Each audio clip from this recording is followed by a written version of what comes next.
Welcome to the Legacy Through Land podcast, where we're dedicated to empowering you on your journey to land ownership and management. I'm Tyler Markham, your host, and each week we'll dive deep into the world of land investing, management strategies, and the transformative experiences tied to owning your very own piece of dream dirt. With our expert guests, inspiring stories, and actionable advice, we're committed to helping you become a better land manager, hone your investing skills, and start building your family's legacy through land.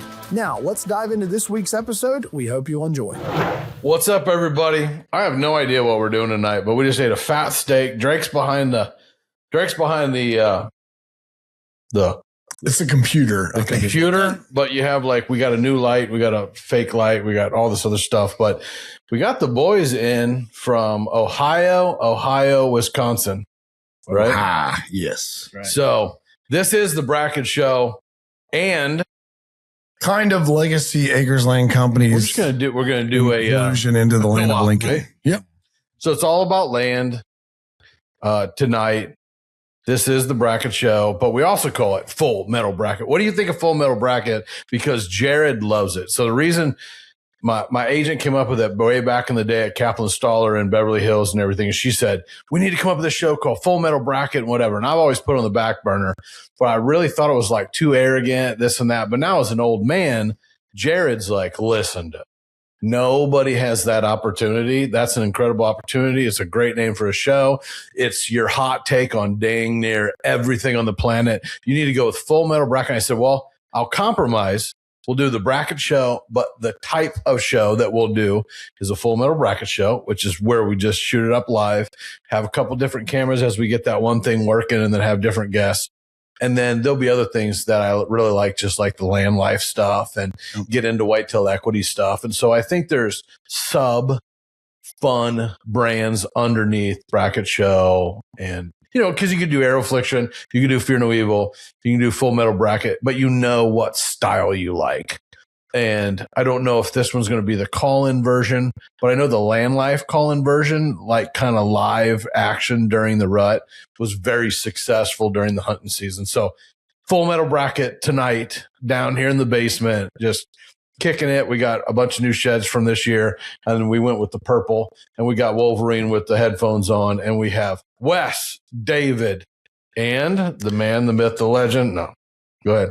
Just a myth at this point. Yeah. Tyler. Introduce yourself, Tyler, because you own and run a very unique, what I think unique and very fascinating land business that you're not doing really what I believe anyone else is doing. Your web of where you're at from growing up in West Virginia. Yep. Through Ohio, through Indiana, and we were talking about Wisconsin, and now you're in Illinois. Yep. We're looking at properties here, and you had a lease, and Brad was selling the lease today. That was a landowner, and just the most intriguing, wild things that anyone can imagine that goes around land to the maximum level is what you're doing, and I am busy really focused with my wife and Herman Brothers and projects and investing stuff. I would love to do the exciting side of what you're going to talk about and tell me more about. But my plate is full as an old man, really focused in on the 3 or 4 development properties that I'm doing personally. Finally, that's been my dream. I've been using other people's money, making them rich. Now I'm trying to make myself rich. But I'm only going to spend it on land anyway, so I'll make myself land rich but poor. But I'm not as diversified or as educated as you are in some very unique, unique takeaways of working the deal to have the end goal be very successful for the landowner and yourself, and then the buyer, which I want to know a lot about. But I was fascinated with watching Jared, Jeremy, and you talk for 3 hours. And I have never really got to a place that I sat and watched 3 hours and was like, I want to be in that room. And that's a big compliment to want to be in that room, because I know Jeremy was fascinated. Jared wanted to know the basis kind of guts of everything. And I'm sitting over there going the four of us in a room thinking on the levels we were thinking, and then going like, what would the four of us want to do? Probably I something think illegal. Would be. I mean, it'd be fun, but it might not be fully legal. It would be fun, but four people would want four different things in that room. Jeremy's got the kids, you got the kids, me and Jared don't, and Jared's young enough to be my son. And it's like, but me and Jared are more diehard killers.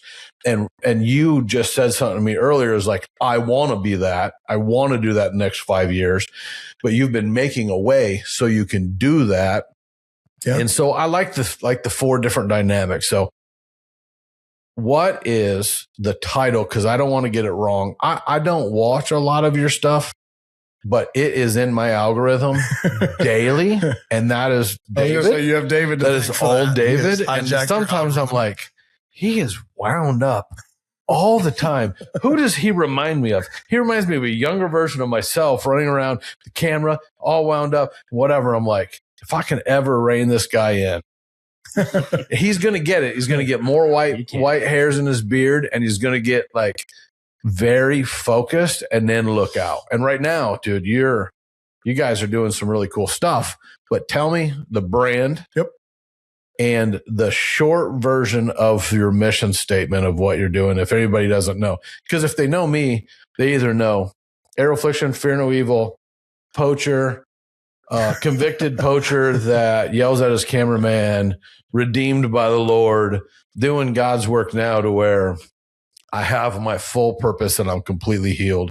Without my parents and direction is without question. I know this isn't my home. I know where I'm going, and I know who I'm trying to take with me. It's guys like Drake. It's like this 22-year-old over here. Yeah. And then guys that I'm like, they got something. Let me help polish them. I know what I'm doing. I know my life's work, but very focused. Or, they may go, I just know him as a land guy that knows how to dang pant Wisconsin and switchgrass better than anybody on the planet, and kill big deer. Like, so there's different characters that they know me for. But you're pretty solidified in what you love and what you're doing and how your podcast and your branding pops up on the socials. So tell us about the brand, and then go through it. I appreciate that. I mean, it's crazy to even hear that you would think we're dialed and polished. It means a lot to even hear that, just because I very much think. Did I say you were polished? No, I mean, it just that's David, right? We're very much building. We're getting there. And I am saying that I think polished in the word you're saying, which is fun to kind of talk like this, is to say like your energy is more like Gary V, get it out there kind of feeling and take it from there.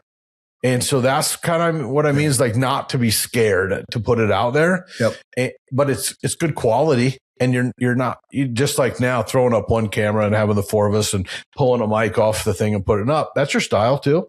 Yep. And in the field and whatever. And yep. I mean, just what comes to mind for. But the business seemed polished. That's what you're saying. I feel that the business is polished. Even if you're behind the scenes going like, I don't know what to do sometimes. Feels more polished to what I'm doing.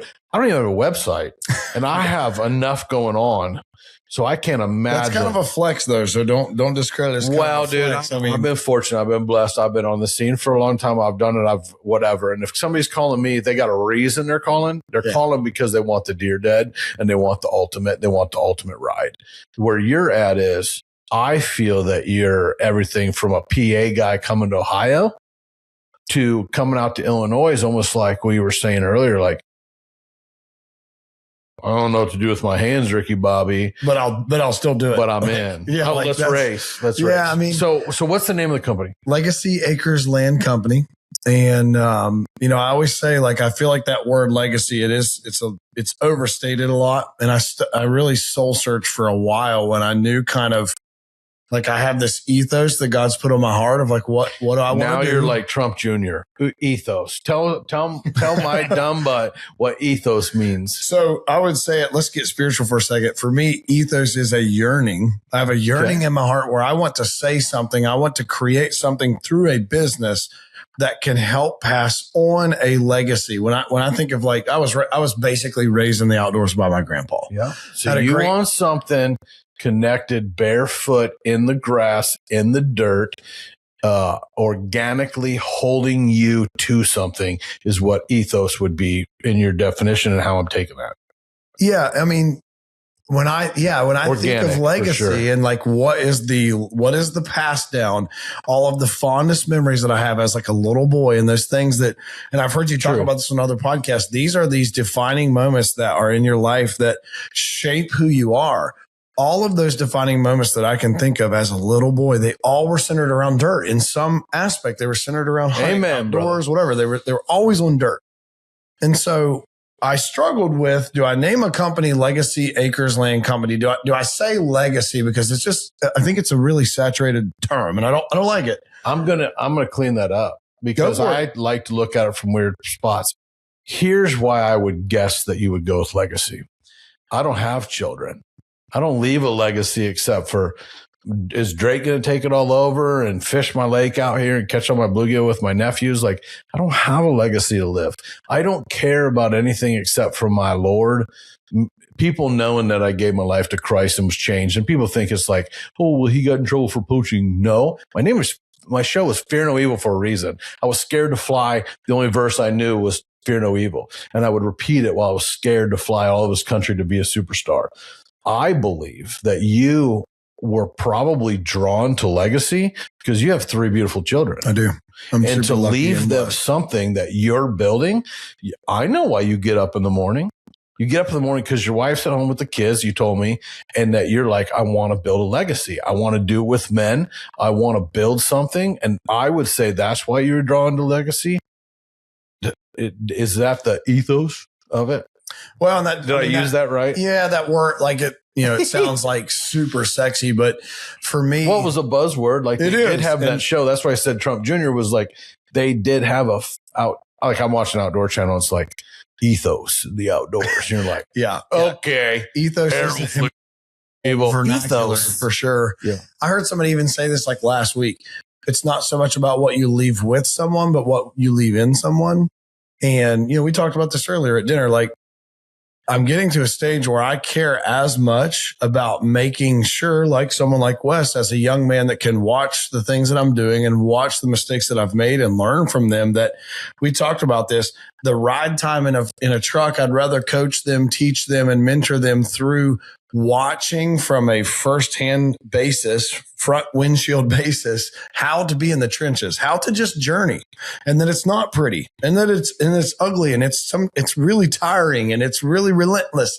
But you have to possess grit, and God gifted us as men. He wants us all to be leaders. He wants us to lead our households. He wants us to lead our families, friend groups. But the dynamic here, right? Like the dynamic that the people don't know that I only found out 10 minutes ago while my wife's upstairs or cooking steaks and talking or whatever is that Wes is youngster riding around doing fun stuff, kind of like Drake and just kind of learning. He's got a family at home or whatever, but kind of sorting things out, which is what you do at 22.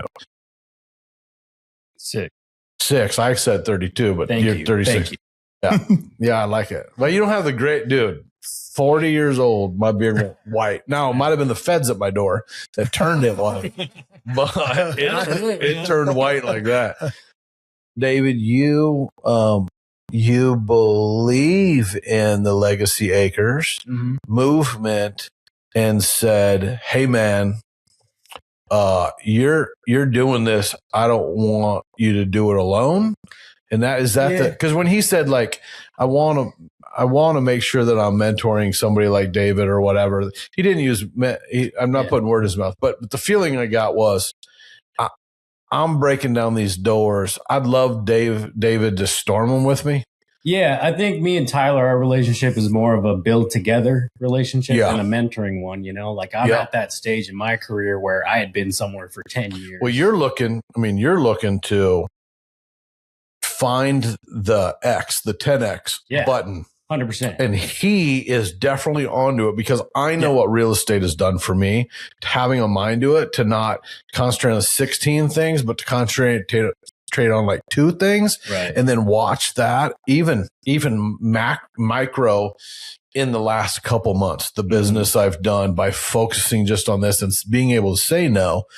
You're looking for the 10X button for your family and wife to be able to support you like mine does mine. You know, we're just that much older, 10 years older, 12 years older. It's like, that's the dream. Right. Get up in the morning, fight, have coffee, whatever. Like, I get a fight.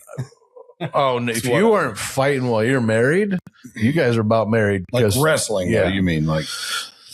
I mean, I'll wrestle. Right. She's pretty hot. But I will wake up in the morning and be like, what are you doing? And she'll be in her pajamas till like 10.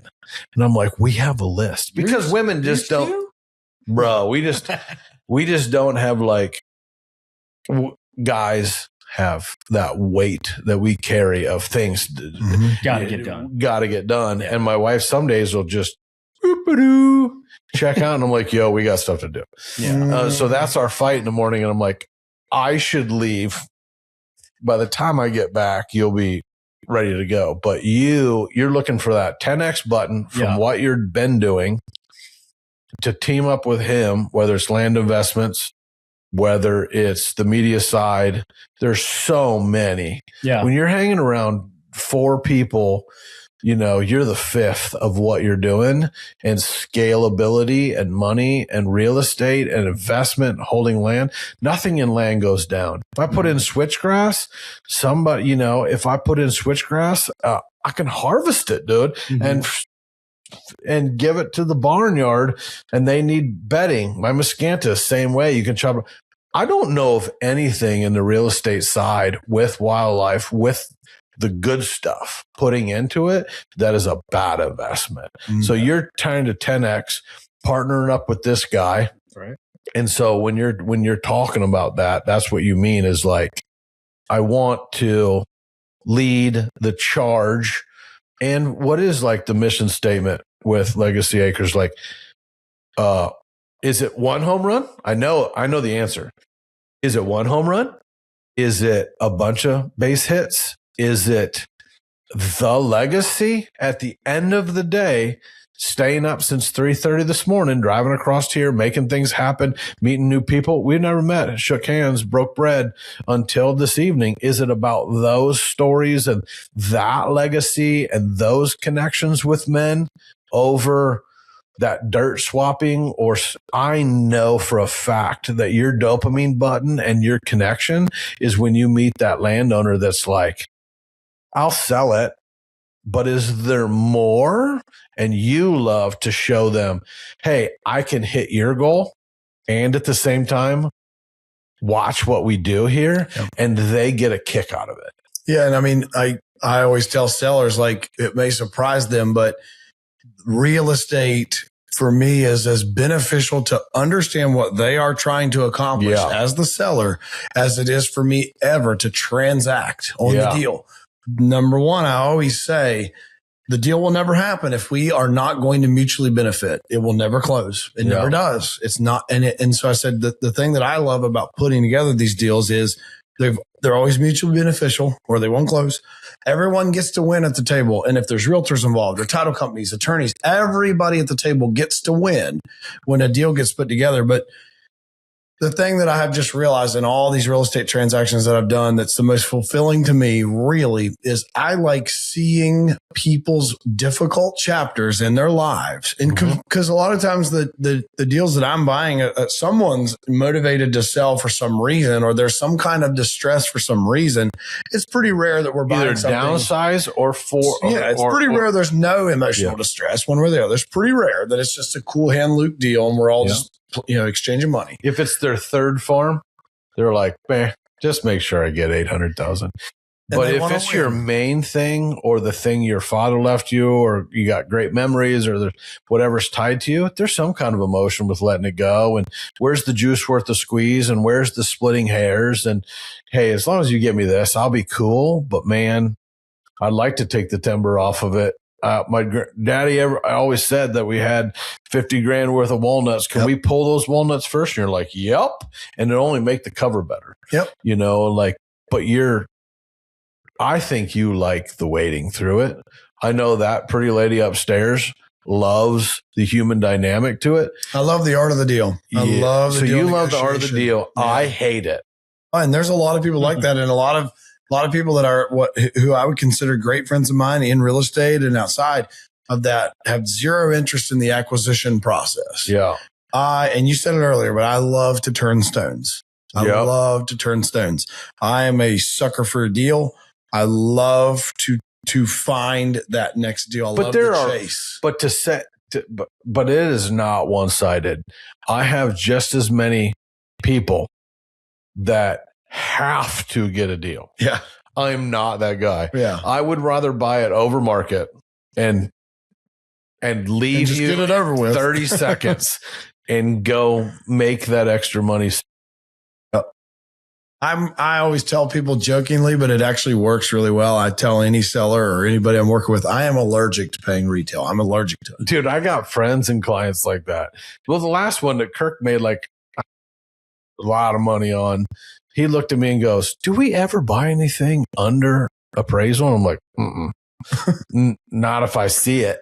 Not if it's 170 acres and I see it's zoned here and here and I can split it and I can work the deal and whatever and I can do my after things and build the equity in it. And I'm like, no, we just buy it. Just close it. And that's the thing that we might go off on a sidebar here, but it's the thing that I tell my team that I like about commercial real estate a lot is that for me, I find with commercial real estate, it's not as emotional. The seller wants what they want. Typically, their asking price is predicated on, well, this is because the neighbor got X, or this is what this is worth, or this is what it's worth, or what. And I love usually, and this is the fun one, people get on to us because we'll take farm ground and convert it to higher density or residential or whatever. The farmer already knows what it's worth and they want X for it. And the reason they want X is because someone else got X. And the X that they got was because that last person rezoned it for apartments or whatever they did. Well, but it's not emotional. I tell them all the time, if I can pay you X for your property, if I can pay you that price, it means because I can do things with it.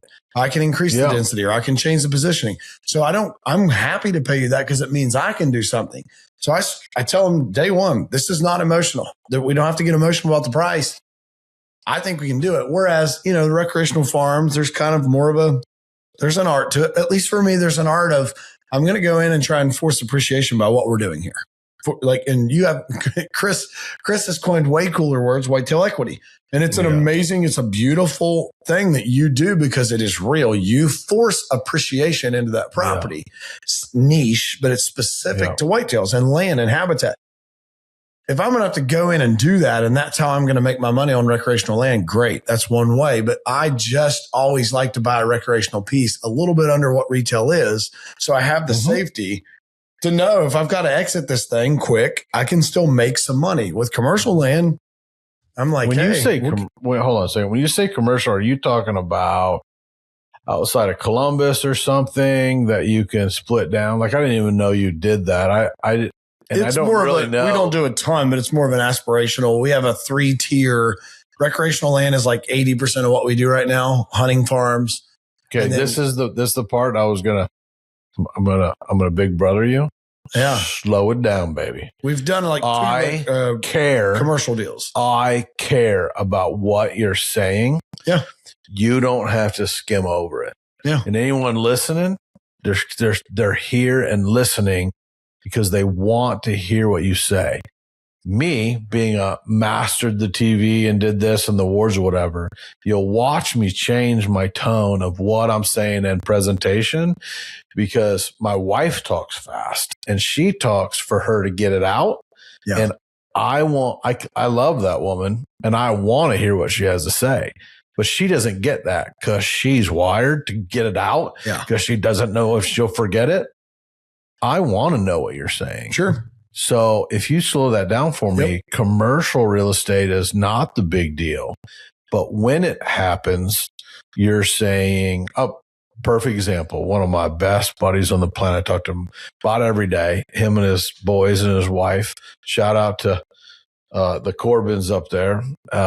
They are in like Plano, Illinois, data centers going up, neighborhoods. I was just talking to him today. He's got his kids running around feeding the pigs in their underwear. Henry's jumping in the pig pen or whatever, but there's millions of cars going by. And him as a farmer and a landowner knows that if that property sells, it's going to sell for about a bagajillion dollars. Way more than farm ground price. Then he's like, the dream is like, well, where do we buy next? Because one day they're going to develop this, and he's going to have to cash out, but the homes are old that where he's at, and he's just kind of hanging on. He's like, I would love to be, he's been telling me to come to this house forever. He's like, you're going to love it, but he loves the old farmer lifestyle. So you'll do things like that.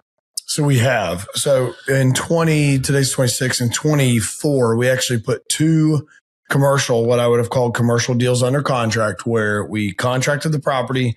We had 6 months due diligence on both of these properties, where we were going to do feasibility studies, traffic studies, soil study, every study that you can think of, because the long-term goal, and again, this is all predicated on, hey, the seller wants X. They want X. That's what they want, and they'll sell. But X is only going to be substantiated if we can bring this thing into some new zoning. And there's the word. There's entitlement is the cool word that people talk about. Getting re-entitled, getting the property re-entitled to some kind of new zoning class. Let me break that down for anyone listening that's going, all right, I'm cool with, I like learning anything real estate. Example, today and this week,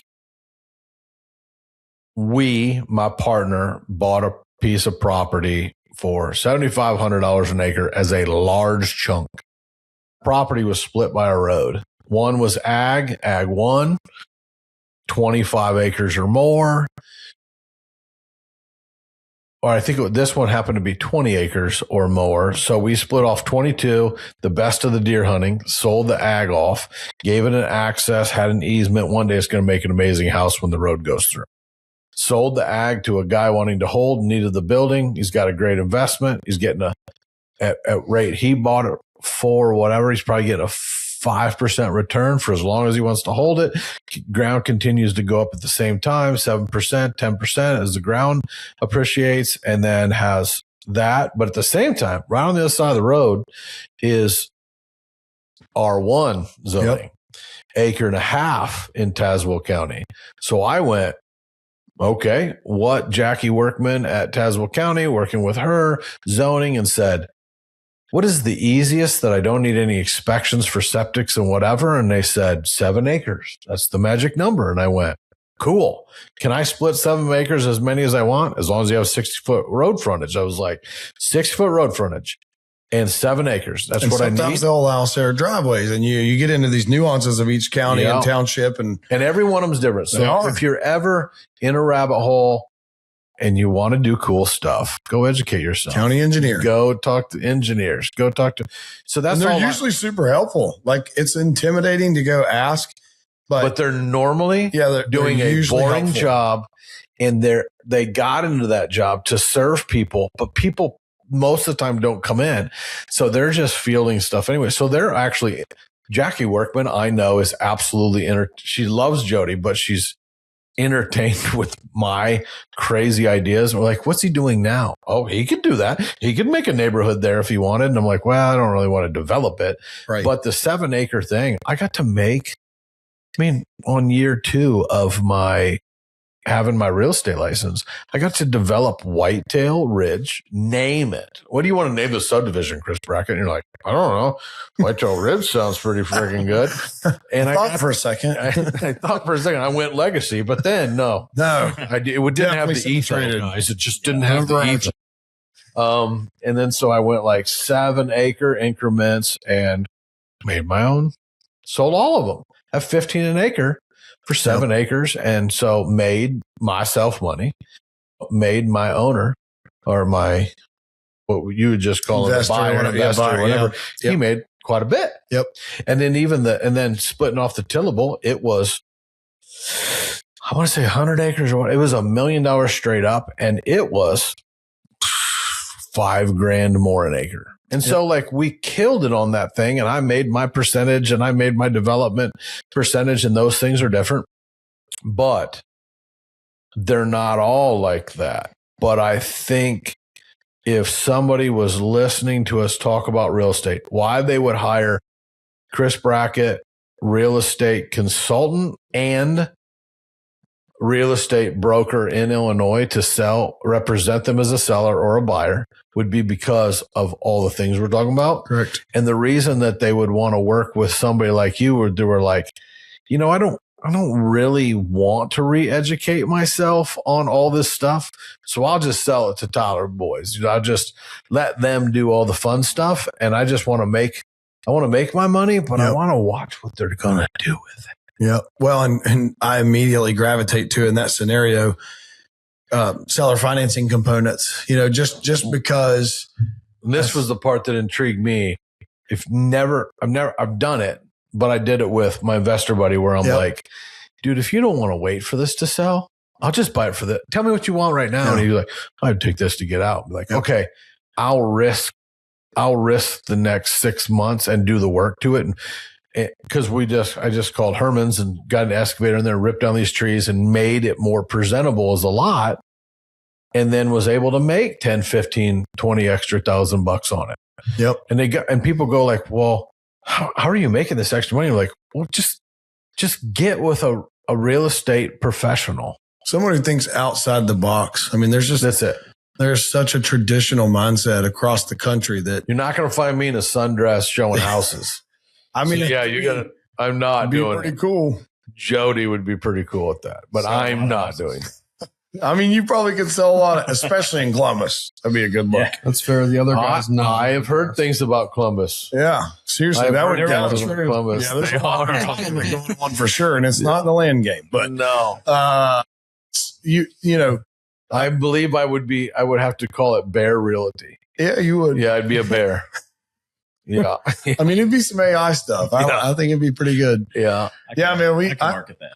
I love talking about creative finance or seller finance, or, I've been able to raise money with private capital investors, those kinds of things. It's just all come from conversations. So 19 to 20 minutes into this conversation and someone's listening and going, okay, we got Wes, David, Tyler, Legacy Acres. Yep. And if they were listening and they went like, these guys are pretty fascinating. Why in the crap would anyone go to your social media or call you, or what service, or why, or what? Why? Yeah. Why? Because I don't think people slow a game down to the base level of it that just says, well, why would I want to follow them in 2026? Well, let's hear Wes. Yeah, man. The young man that just drives your old butt across the country. I'm just a driver, nothing more. Why did you start following these guys? And what made you want to go like, I want to know more. I want to go on the road. And it's not to just try to help me kill this turkey out behind my house or eat my steaks or meet my pretty wife. That's funny. I don't mean to flip the script or anything. No, because you're 22, dude. We want to know what 22s think, because I know what I think. I do things because I'm still scared of my dad, and he's dead. That's why I do things. I'm still scared of him, principal, all my coaches, the counselor that told me that I was going to be nothing. I'm still scared of them. That's what I will work for forever, even though I know that my worth is found in Jesus. But I know on this earth, until I'm dead, I'm dealing with post-traumatic stress from every coach and every Vietnam vet that was my coach and my father that beat me to death. Okay. That's how I grew up. So from a 22-year-old, 21-year-old, why would somebody go, I want to know what these old guys are talking about. I want to own land someday. Do you want, as a 22-year-old, to kill a turkey and a deer on your own land? Absolutely. Because most of you, little generation, I don't know what generation you're in, don't want to own any dang thing. He got his new car and he's going to drive that thing all over and got good gas mileage, making good decisions and work his butt off. And, you're taking chances and raising a family and all this stuff. But we don't know what makes you kids tick. because the craziest crap that happened in my life was I watched a Challenger explode in 4th grade, and that was traumatizing. And that was like our whole life. You guys flip on your phones and you can watch people die. You can watch animals doing things. You can watch all of this, the wildest things bigger than our imaginations. And y'all go like, it's a Tuesday. And it's as soon as I wake up to the time you go to bed. So why click on Whitetail Equity? Why click on Arrowfliction? Why Legacy Acres? Why? But go ahead, flip your script, say what you're going to say, but then why? Yeah. Well, I feel, first of all, I know you kind of categorize this as the young kids and we're all the same, but I would say like, I don't think that probably you're all the same at the same age. So you do have things that are the same age. Well, I mean, maybe I'm overstepping and I think I'm different, but I'm really not. I don't know. But I don't think you that can my be, answer is. You can be different. Exactly. But you are 22 and I am old as shit at 48 and I have a white beard and you have a nice Fu Manchu goatee and all real. Okay. So remember, those things are real and you can be different and you can make a difference. And so own that. But generationally, 21 and 22, y'all are 21 and 22. That's a fact. So talk to us from that perspective, but go ahead. Yeah, I was just going to say that my answer to why Legacy or why, how did I get here? Why did I click on this or what, why did this opportunity excite me or pique my interest in any way? It's going to be a little bit different than maybe the general population, how I think they would answer it. And it's a little bit of a long story, but I mean, for those that don't know, I moved from like northeastern Ohio to south of Columbus. So about 2 hours from where I'm from to where I'm at now. And just that's where my wife's from. We got married last year and moved down there. And it was just kind of what we decided on. Right. And, in the world of social media, like for whatever reason, Tyler Markham, Legacy Acres Land Company, is on my suggested followers, like in week 1 of living in the Columbus region. And, I don't have any friends here. It's my wife and her family. Like, it was satisfying, but I didn't, you know what I mean? And so. You did it right, man. The first kudos I got for you is get married young. Yep. I told you up the kitchen, get married young, have as much sex as you want, have as much sex as possible. God loves it.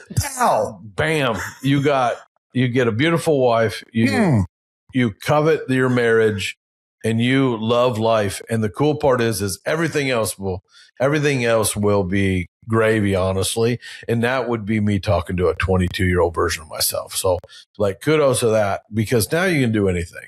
You know what I mean? Like that's a big deal, especially buying land or going hunting or whatever. Like if you marry the right one and you're connected vertical to the Lord, she's going to root for you to go hunting. She's going to make time with your kid for you to go hunting. Mine's the first person I call. Now she may have to put on makeup and do whatever and ruin my recovery because Drake having to wait her to get ready, and I'm over there with a bad leg trying to get a 165-inch deer in the back of my truck by myself because I got to make the Christmas party. Happened right after the live. But her intention was pure, which is most wives. Their intentions are pure. And so you just, once you moved, you were like, what am I going to do with my life? Right. And I mean, I worked corporate sales and worked remote. So, that I wasn't really in a spot where I was like, I need to find something to do. Right. I mean, I did that for 6 or 8 months or whatever after I moved there. But going back to what I previously stated, like, Tyler Markham popped on my Facebook and I am only a Facebook user. David got it. I'm not on Instagram. I'm not on Snapchat. I'm not on TikTok. I'm a Facebook user, which again, that goes against all things, the general 22-year-olds would say, right? My Facebook's my strong side, but I don't even hardly do it. And I told these guys earlier, the only time I'm on Facebook is Marketplace on the toilet. So it's not even like what was the most recent? He shops for a long time. What did he buy? What's the most recent buy? Oh, I don't even know. What would my most recent buy be?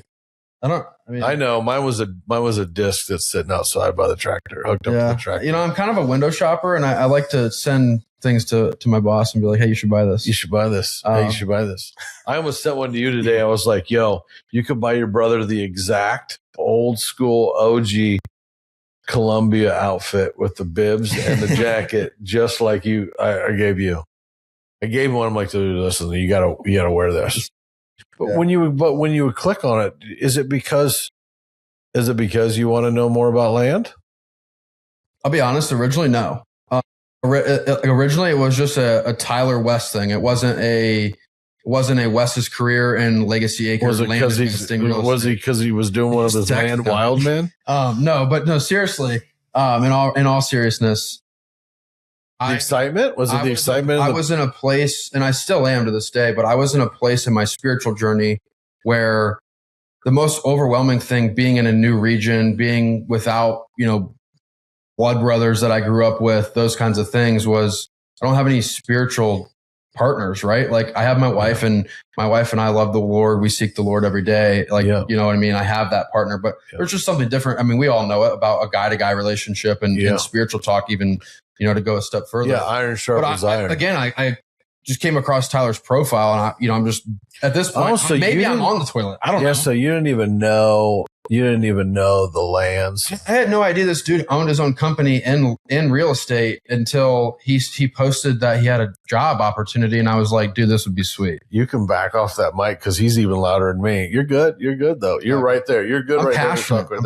No, it's good. We just don't want it to spike, freak everybody out. So you didn't even know he had land or anything, like land or a company. You all just met as Facebook friends, local to Columbus. His outward evangelistic, just outreach. Where'd that come from? Me? So is that on your personal page? Or yeah, probably. Yeah. On your page? I mean, Wes. Was that in your seeking time? No. Dude, I've tried a couple years, 5 years, 6 years. No, I've been in the Columbus region since July of 25. Okay. So I was there in 23. 8 months, 9 months. So was that in your seeking phase? So how did you get from flipping houses?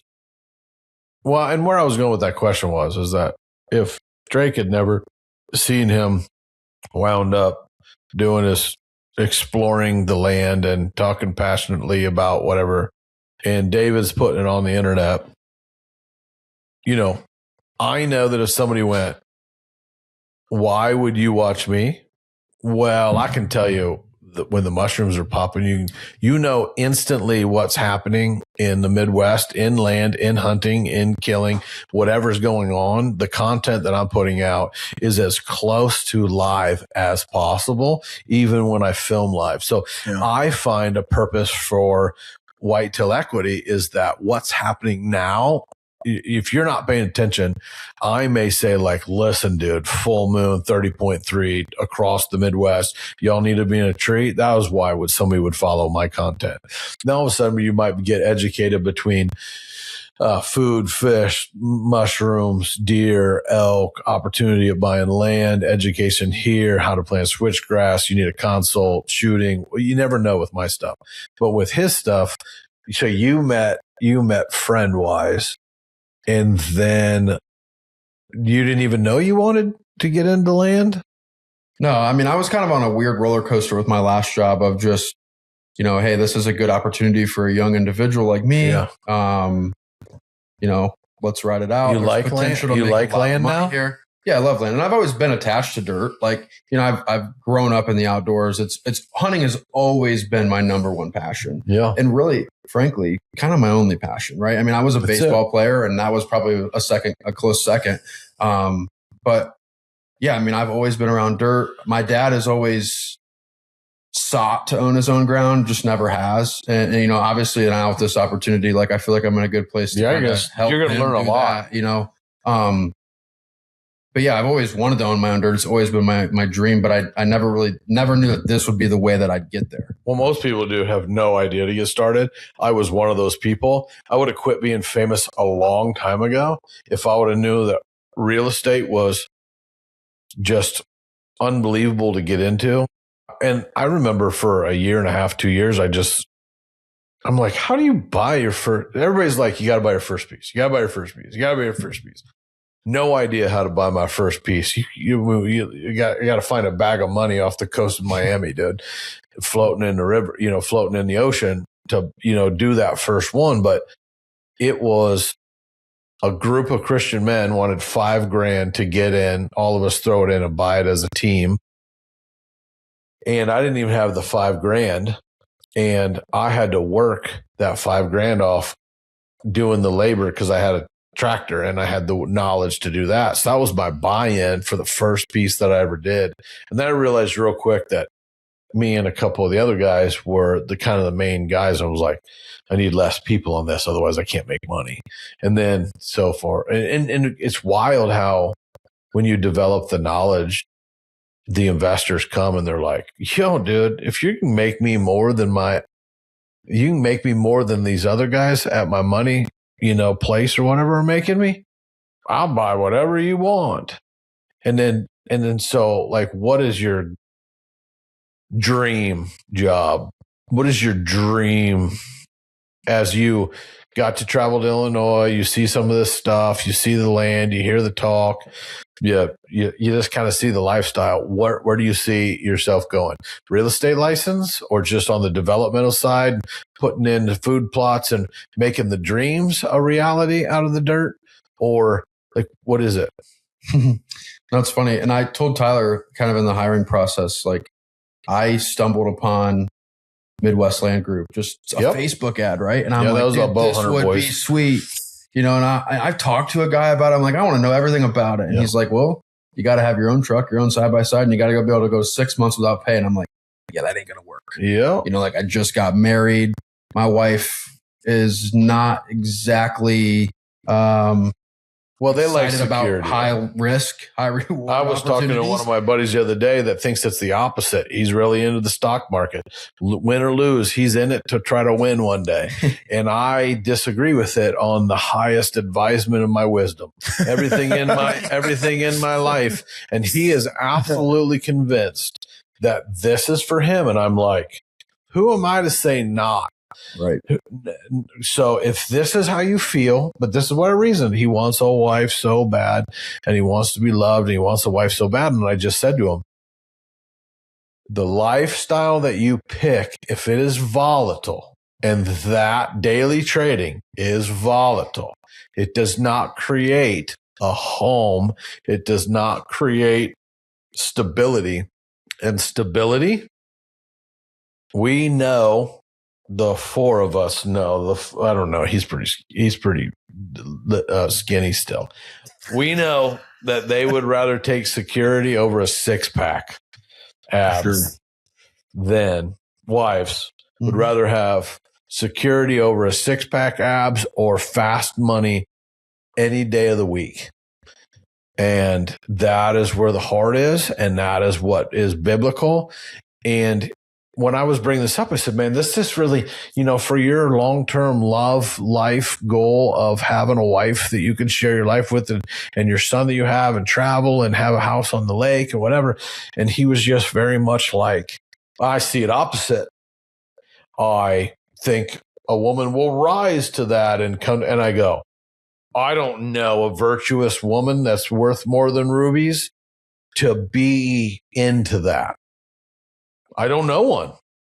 And I don't know a man in my circle, a Christian man in any of my circles, that are able to tell him, man, calm, with the Lord, peaceful, building quietly and at a good pace is where the peace comes from. And I just been praying, but I don't know how to do that. So that goes back to like your wife, like, and you're like, well, I feel pulled here to this. I need to explore this. Even if I got to work at McDonald's making my money, I still am going to keep understanding this to at least do the first investment where you could get in on a piece of a deal. Like if you can come up with $5,000, like I did with my buddies, like there was 17 of us, but we bought and sold and did all the work together. And it wasn't for me in the long run. There's too many cooks, but it got my feet wet. Well, and something, I don't want to derail us, Chris, but when you talk about that, I want to make sure that we can bring into the open something that I know you had to have done in this scenario, which is I don't have it all figured out. Don't have but it. I'm going to walk. I'm still going to take action. I'm going to still take action. Yep. And I'm going to, and it seems like in that group, even though there was too many men, which I completely understand, you know, your profit was diluted, but you. If I knew if I was doing it full time, I couldn't dabble with all the other group. I would just be their real estate agent because that's my job. So it got diluted to where it was like one deal. I didn't get my cut as the real estate guy that went, and I was volunteering more time because I was a real estate cut plus I was equity partner. Yep. And so when I got cut out of a real estate side of the equity partner, the hat I wore as the real estate agent went, this isn't what I signed for. And they're like, no, it's fine. I'm like, I have the contract and the paper of our mission statement, and we're not doing that. And they got mad. And I was like, I'm cashing out. I'm out. I'm just going to do this. You still need me to sell? I'm your guy. So, but something I want to make sure your listeners hear, and I try and bring this up every time I hear this type of conversation on my own podcast, is you took action. And I'm going to guess when you took action, I'm going to make some assumptions. You didn't have all the data. You hadn't thought about it for 2 years and asked questions for 2 years. Nope. You didn't come into it with 7 LLCs and 2 Puerto Rico offshore holding asset companies and a trust fund. You did like what I'm getting at. And it's a joke, but it's not. I see so often people will never do something. I have 5 people. They want to know it all first. They want to figure it all out first. I just got 5 people that have money with other investment companies putting money into stuff they'll never touch. And I go, well, I will never do that. I like to touch my land and my fish and my deer and my trees and I like to do stuff with it. And I know that if I put some effort and blood and sweat and tears, and even if it's me or even if it's Drake, I can trust in myself, put trust in yourself to do it, and know that it may be as easy as planting a few trees or coordinating with the farmer on enrolling it after a year into a CP33 program, putting 30 yards around the outside of the field edge into pollinators and native grasses, and like just being the facilitator to work with the FSA office to put it in this program, and then go Acre Pro and go, or whoever it is, or no, what's Brad's thing? Common Ground. Yeah. And put it in there, and then let the farmer take out the emotion and let the farmers bid on it. And instead of 240, get 360 an acre. And all of a sudden you're like, and now you set all that up, and then you go, anybody want to buy this? Yeah, I mean, it's the same as taking. And somebody goes, I'd love to buy appreciation. It's the same as the real estate asset. Oh, we made an apartment complex better, but we renovated the units and increased the rents. You made the ground better and you increased the value by forcing that appreciation. And my buddy's got the money, and I go, like, I called them up. I called one of my friends, Cody, on this last deal, and I said, my friend Nathan I was talking about or whatever earlier, I called him and I was working through. He goes, listen, dude, you're very favored. The Lord loves you. You're very favored. Why do you got to win this one by yourself?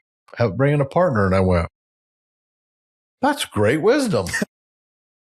And I went, my buddy Cody called me that day, and I went, hey, dude, your house is paid off.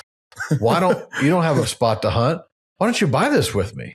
And he was like, I explained it to everyone. He goes, I'm in, seal it. And I was like, okay, cool. I know I'm going to have to split 60 to 150,000 bucks on this win because I've done all the legwork, but I wanted him in. And, he's got his house paid off. So he was like, I was like, you'll just use that as equity. We won't do anything down. We'll just do an annual. We'll make this first move. We'll hold this one. We may hold this one for 10 years. We could make $100,000 or $700,000. You want to do it? Called him the next day, and he was like, I'm out for no reason, but just got nervous. Yep. And I'm like, there's not anything that's a sure thing, but I'd already done the work. It was just didn't. 4 times this year, 4 times in the last 12 months, I have tried to include a friend in my property because I continually feel led to not do it by myself. Have you ever felt like that, to where you're like, I know this is a good deal. Like, I don't want to do it by myself because am I being too greedy? Every single time it has gone to like, yep, I think I want to.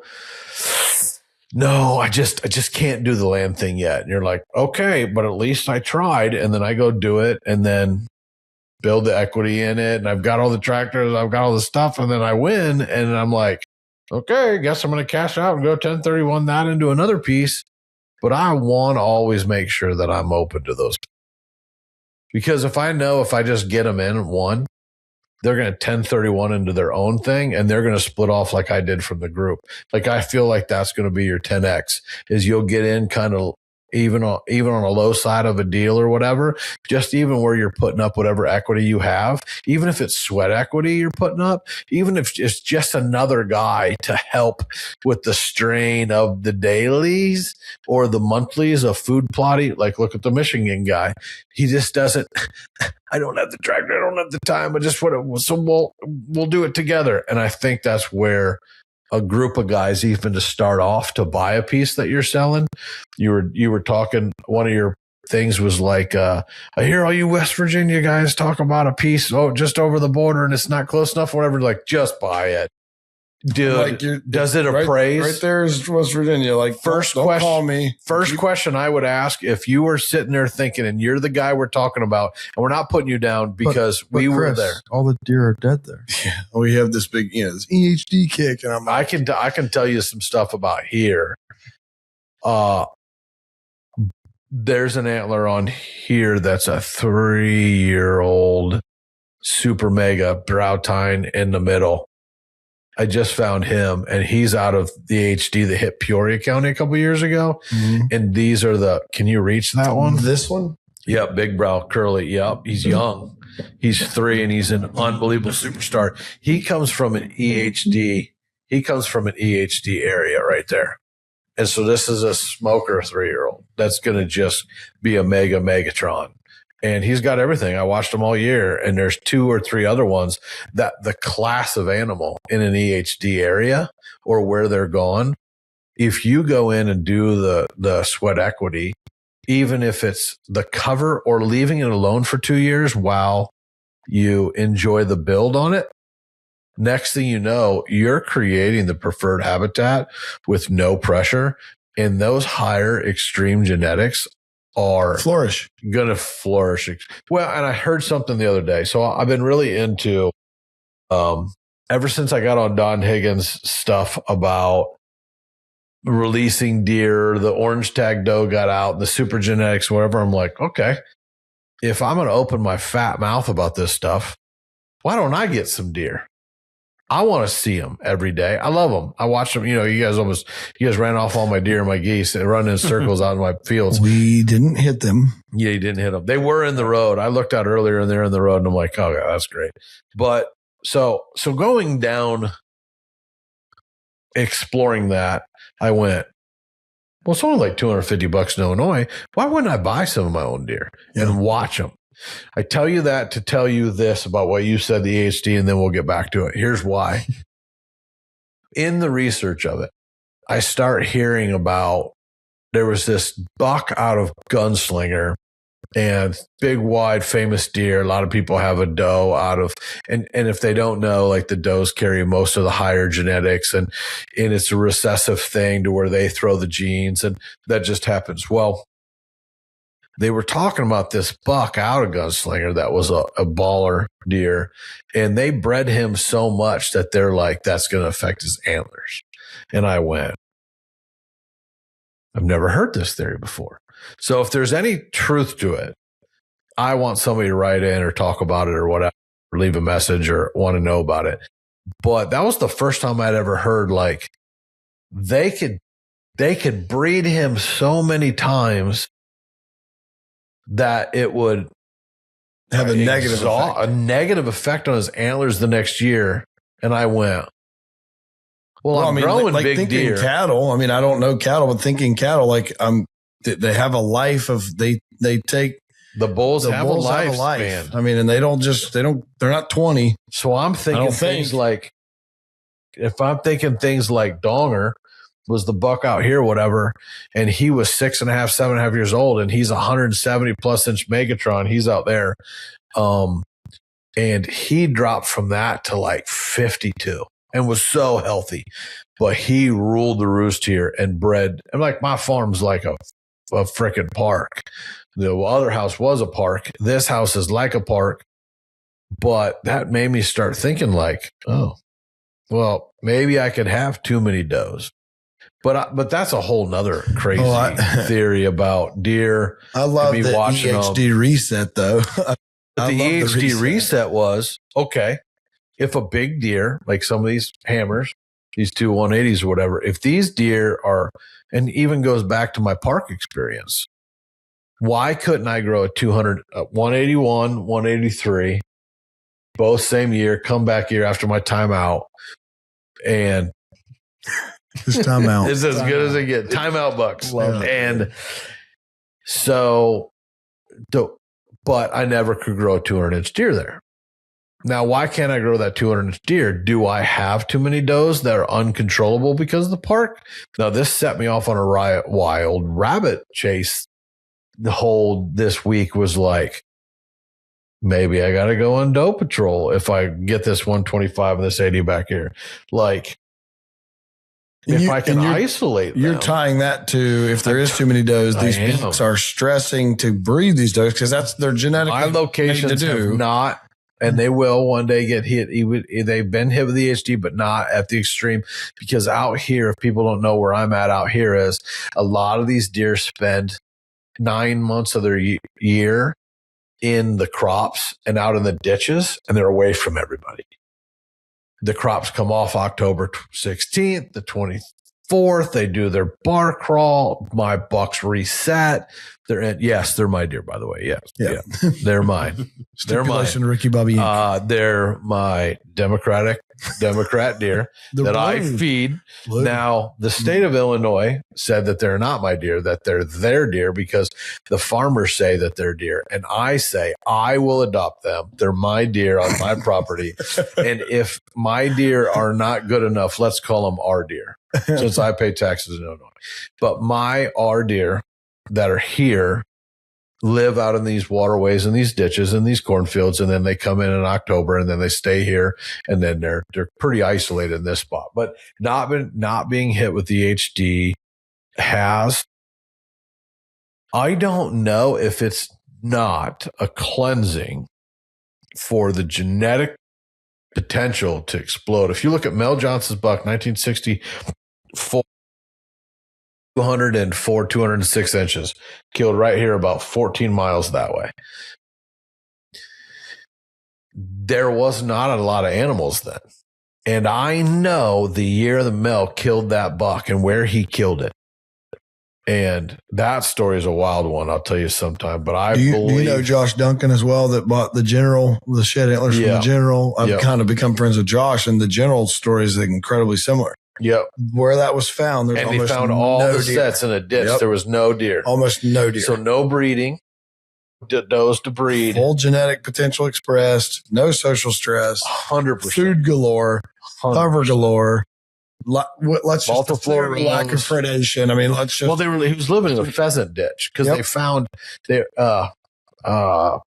what's his name? My buddy, Wisconsin shed guy at Reeve, Bluff County Outfitters, Interbo matched them up, and their genetic matches. And he's a big 6. He's like a big 4-point. And it's the General. As he went downhill, they found him in the same ditch. Anyways, matched him up. Interbo's amazing at what he does, pictures and that. So I believe that the EHD kill in areas like where you have that property. If these guys were to get it and spend 2 years having a great time, still go on their trips, still hunt in PA, still hunt in West Virginia, still hunt wherever. How big is that farm? So the one, we've got 2 farms in the same county that are catching a lot. What's of the one I saw? One's 187. Well, you one's were like, it's right there. 187. And a 200 incher was killed on that farm in 2014. And then what was there was a smaller track. I've got a 25 in that same county. So 25 acres somebody could buy. Yeah. What do they pay for 25 acres in what state? This is southeastern Ohio. This is Meigs County. Yep. This thing has a septic on it. It has a county water already, and it has electric already on it. Yeah. Gravel pad, so they could do a camper. Yeah. That's listed at $169,900 for that 25. And that's probably your top. That's your top end pricing. But people that are listening that know you're buying smaller acreage, more people can afford it. Yeah. So the price does go up. So if you're wanting to be gangster, you buy 120 and you split it into 340s. That's when that's one day when you'll get gangster. But the first one, or you build a structure on this 25, like that's the big thing. Or cabin. Yeah, you do anything. You said imagine doing a lake and a cabin. Yeah, like you can have. I'm a water freak, and everybody in the Midwest, right here in Illinois, they got to have water. If you got water on it, so if it's got a ditch in it at all, and you can put a half-acre pond and keep trout because it's in Southern Ohio, and it's maybe spring, whatever. But it's about making the first step. Even if you bought it and paid $170, do the quick math on that. Every time I just do it, I'm like, okay, 170.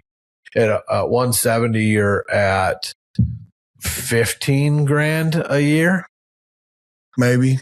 That's kind of with everything. You mean on the debt service? Yep. When you borrow and just pay it, and you're like, hold on a second. So if I went on a trip and if I went on weekends and I didn't between travel ball and whatever, this and that, you can make that $15,000 commitment a year to put into something that you're putting into traveling or doing something. But I don't think people realize that there is a certain level of stewardship and honor and responsibility that is absolutely life-changing, watching your name on a deed on a piece of dirt that I believe is more than just us, that's absolutely spiritual, and then connects not only your own family, but I believe that if you are making the right stewardship type decisions like that, you will almost be blessed with another 15 grand, because even moving here to this house over to that, I've my business by being driven and calm and focused on one thing rather than worry about where I'm going to go on vacation and where I'm going to park my trip. Like, where should we go? No, we're going to go to the land this weekend. Yeah. And we're going to plant some apple trees, and we're going to do some little things. All the stuff that I've dreamed of, all the stuff I watched on TikTok, all the stuff, I get to do it right here. And I get to do it for a couple of years. Like, what's that commitment? Not a big deal. Yeah. And I mean, we've sold properties that, like, it's so funny. This never really registered for me. I don't know why, but we sold a farm very similar to this one that had about a 1 acre pond on it. It was last fall. Water, dude. Jeremy's one of them. Dude, Jeremy came out here and was catching every crappie off my tree. And then I'm like, listen, dude, if you can just build something that holds water, and the minute October gets here, you put 50 trout in there and feed them pellets, those trout will die. My trout will die in May. But I said, Jeremy, the greatest thing on the planet is for me to walk out here, get in a tree stand, watch deer in the morning, walk back. My 2-pound test GL Loomis is sitting there with my little 2-pound test reel, and I catch 4 or 5 trout, and I put them back, and I come in, I take a nap and eat a sandwich, and then get back up, go catch a trout on the way back out to the stand. Dude, I don't know if there's a better heaven on this earth. What kind of sandwich was it? That's the only question I'd have. Well, it would just be a regular white butternut bread with 2 slices of bologna. Okay. And a little bit of Miracle Whip. Just simple. Oof. It ain't nothing more. better. Less is more. 10 and 2. Dude. 10 and 2. I'm telling you. So I believe that if somebody was to buy a 25 like that or the big track or whatever, in a county that does not have deer on it right now, or very few deer, the deer that will set up residency and grow will grow 10 times faster than all the population problems that they were occurring before. Well, and you're talking about all the your term that I love, and I'm stealing, by the way, so you're not allowed to yell at me. Whitetail equity. We've adopted this. We're it is what we're all doing. We're about it in Ohio and I can't believe that it wasn't taken. Well, I go on a piece of and I'll sell it to you. So if we can talk about that. It. I own the second one, but .net. Good luck. But the thing that people get hung up on is the whitetail side. Okay, well, what we are seeing, and I'm saying that we are starting to see this at a minuscule level, is these heavily affected. There was 3 counties in Ohio that are really heavily affected last fall. Blasted. Hammered. And what I'm seeing is the prices of these properties not necessarily go down. I'm not seeing them go down. I'm seeing them take longer to sell. I'm seeing them just kind of be everywhere right now. Well, here's the thing that what I'm trying to get people to understand is let's just just say you don't believe Chris and I that the genetic potential will flourish. Let's just say you dismiss all that. Go for it. It's just like in 2008, the richest real estate investors after 2008 were buying houses and buying real estate for dirt cheaper or with heavily risked 100%. property. They're the most wealthy now. So tell me again, Mr. Person or people that are scared to buy a property in a county that was affected. Take yourself back to 2020 when COVID hit, 2021. Go try to buy a farm right now. Pretend COVID hit again. Yeah. You couldn't buy anything. You were paying $15,000 over ask. There was a great low interest rate, but you were still paying way over. Well, the interest rate's going to come again. No, so you're not holding. You don't have the competition is what I'm getting at. You don't have. Be the smart investor is what I'm trying to, because I'm that guy. Like, but I'll take I owned it already, but I would take it even simpler, even simpler than that. We have no idea when we're checking out of this stand. Why would you not just buy a piece of dirt that you've always wanted? Because right now, if you're in a county that normally would sell out so fast, why would you not just go buy the property, explore the process of working with, you said Rural One, I've never heard of them, but you said that the other first, day. Or farm credit. And we run comp here, and they have made things work for me, and they've made it so simple. And then you're in the game. People got to get in the game. Well, if they just get in the game for $150,000 to $170,000, and you're like, I can't afford that, Brackett. You rich asshole. You can't afford not to. I was like, dude, you can't afford not to. 7 years ago, I couldn't rub 2 pennies together. Well, and Jared, we're talking about Jared and Jeremy a lot, and what I really love about Jared's that's story, the commonality. I mean, that's where I saw it. Jared drives, I think, a 2017, which is ironic. My wife's 4Runner is a 2017, but his 4Runner is 2017. I think it has 300,000 miles on it. Okay, so we're all talking about, and Jared could correct us if I'm wrong, but it's up there. It's way up there. Yeah, paid for 300,000 mile vehicle, successful companies, plural companies. Stays poor to stay dirt rich. Yeah. Focused on dirt. Look at the wealth that we both know that just if we were to use them as a small sample size, the wealth and the generational equity, however you want to say the word, what they have. And they don't have a $800 truck payment a month. And I have that payment. So I'm just saying change. We have it because we have those businesses, but I'll write it off. I've got 2 cars out there paid off, and I would rather be. I never thought I never thought this was our forever home. It is very homey place, our place here, right? And with the big deck and the pond or whatever, when I got out here and found peace on my own dirt, I want to die here. I don't need to go. The 88 that I have, I'll probably sell. But I thought I would build this big, beautiful house, this 7-acre lake, and it butts up against Caterpillar Proving Grounds. It's got 720 acres. That's no hunting. And the giants pour out of here. That's where I killed that big one this year, but I figured that would be it. And the more I got here, the more I relished in just a piece of dirt and had that. That's the game. So what do? They listen to your podcast, David. So you produce the pod, and this will double as my pod and your pod. And if they're listening to mine and they want to find yours, where do they go? What are they on? This one's only going to be on YouTube for right now. So you guys will be on all platforms. So where else will they find it? Absolutely anywhere. So obviously we got our Facebook page.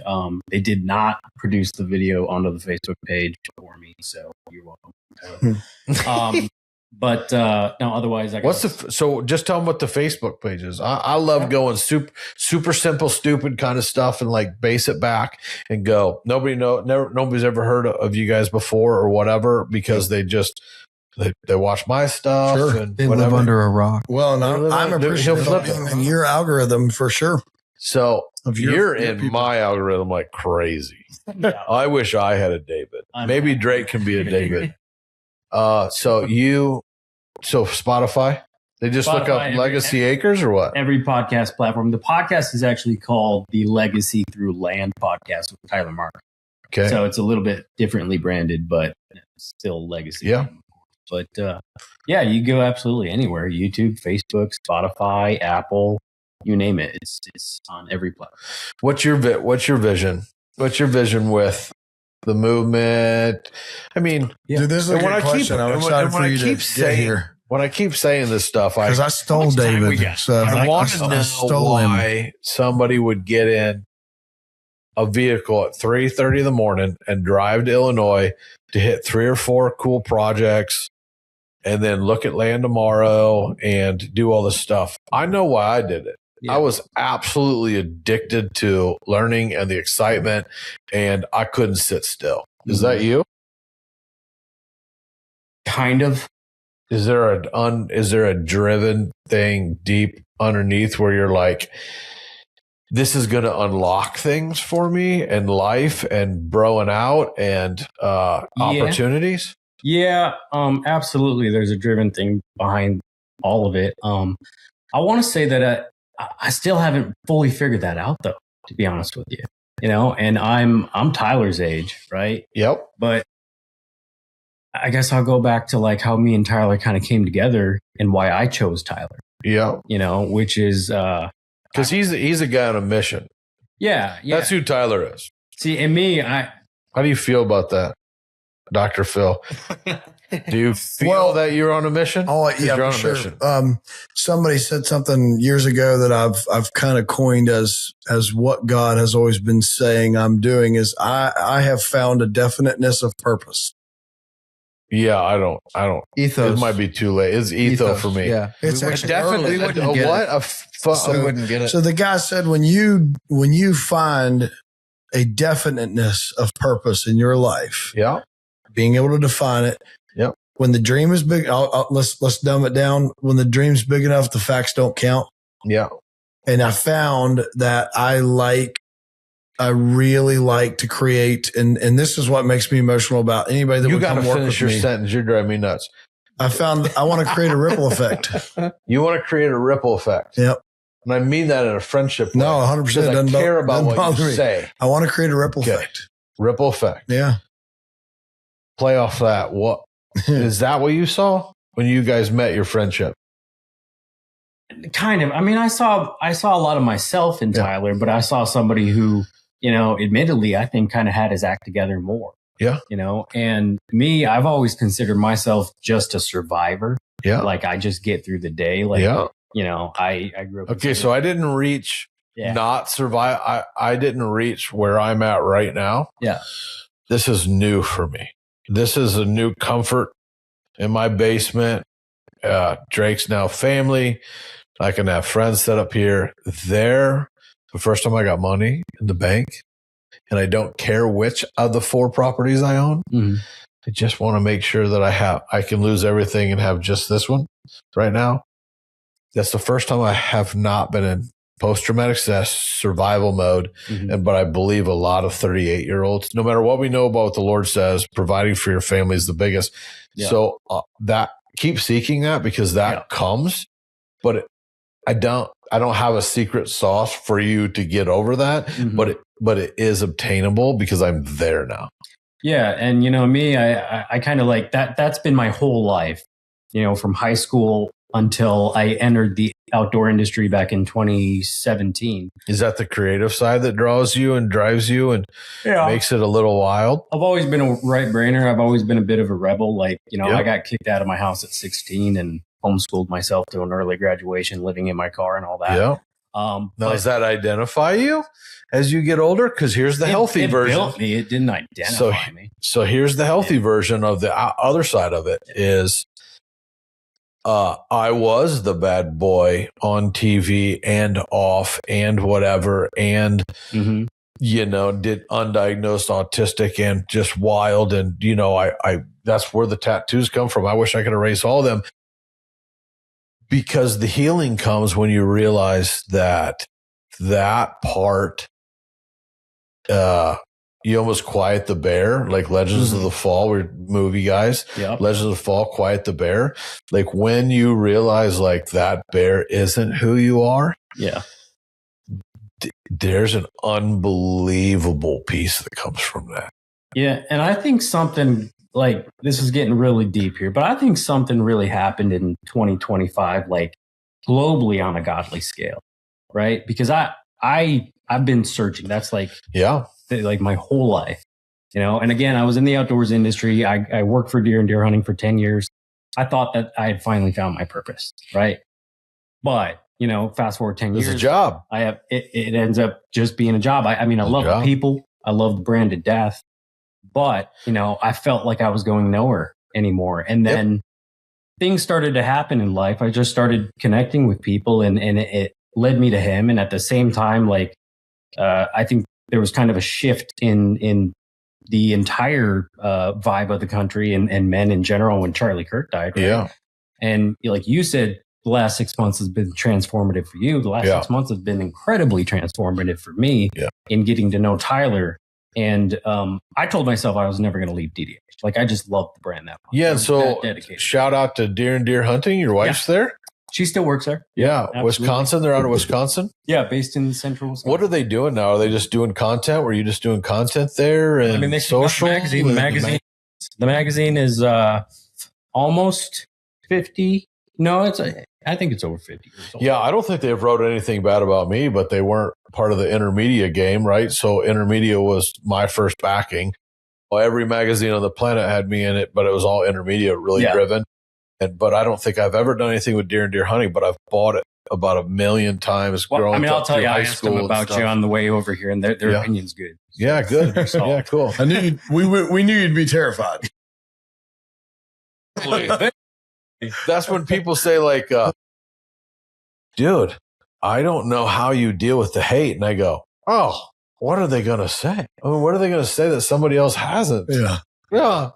I'm going to go up, snuggle my hot wife in a little bit, send Drake home, feed him a steak.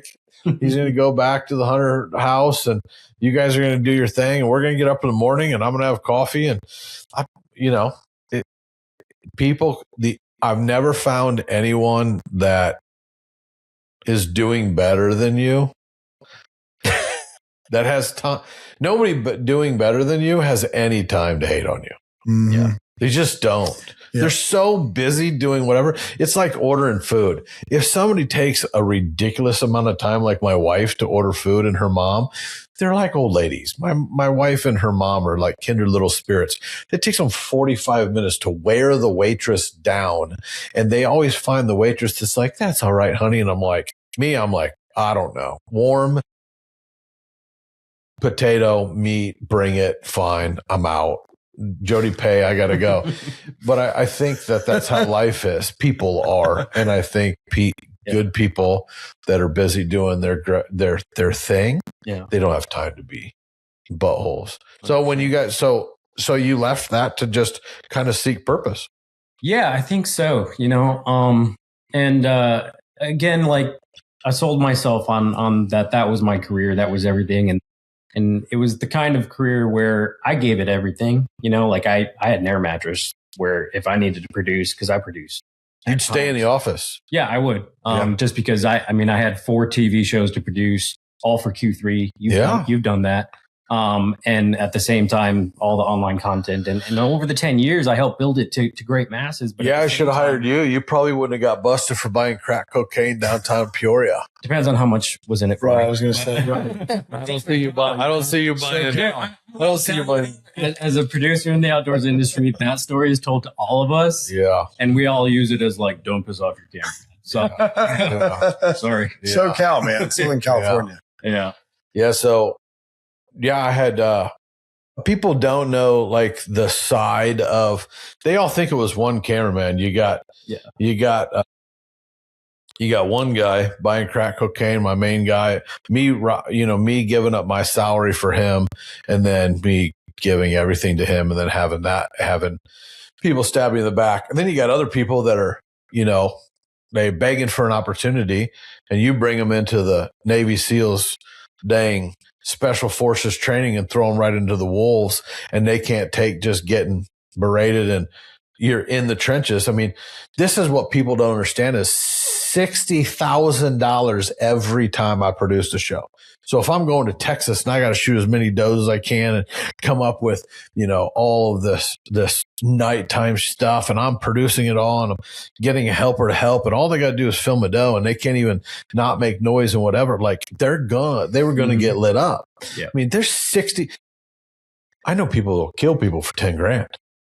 And dude, I this got is to do it for 3 for sure, dude. Well, you got to go down the southern end of Peoria, dude. You could get somebody to do it for nothing. South Pekin, not Pekin, but South. No, Peoria. The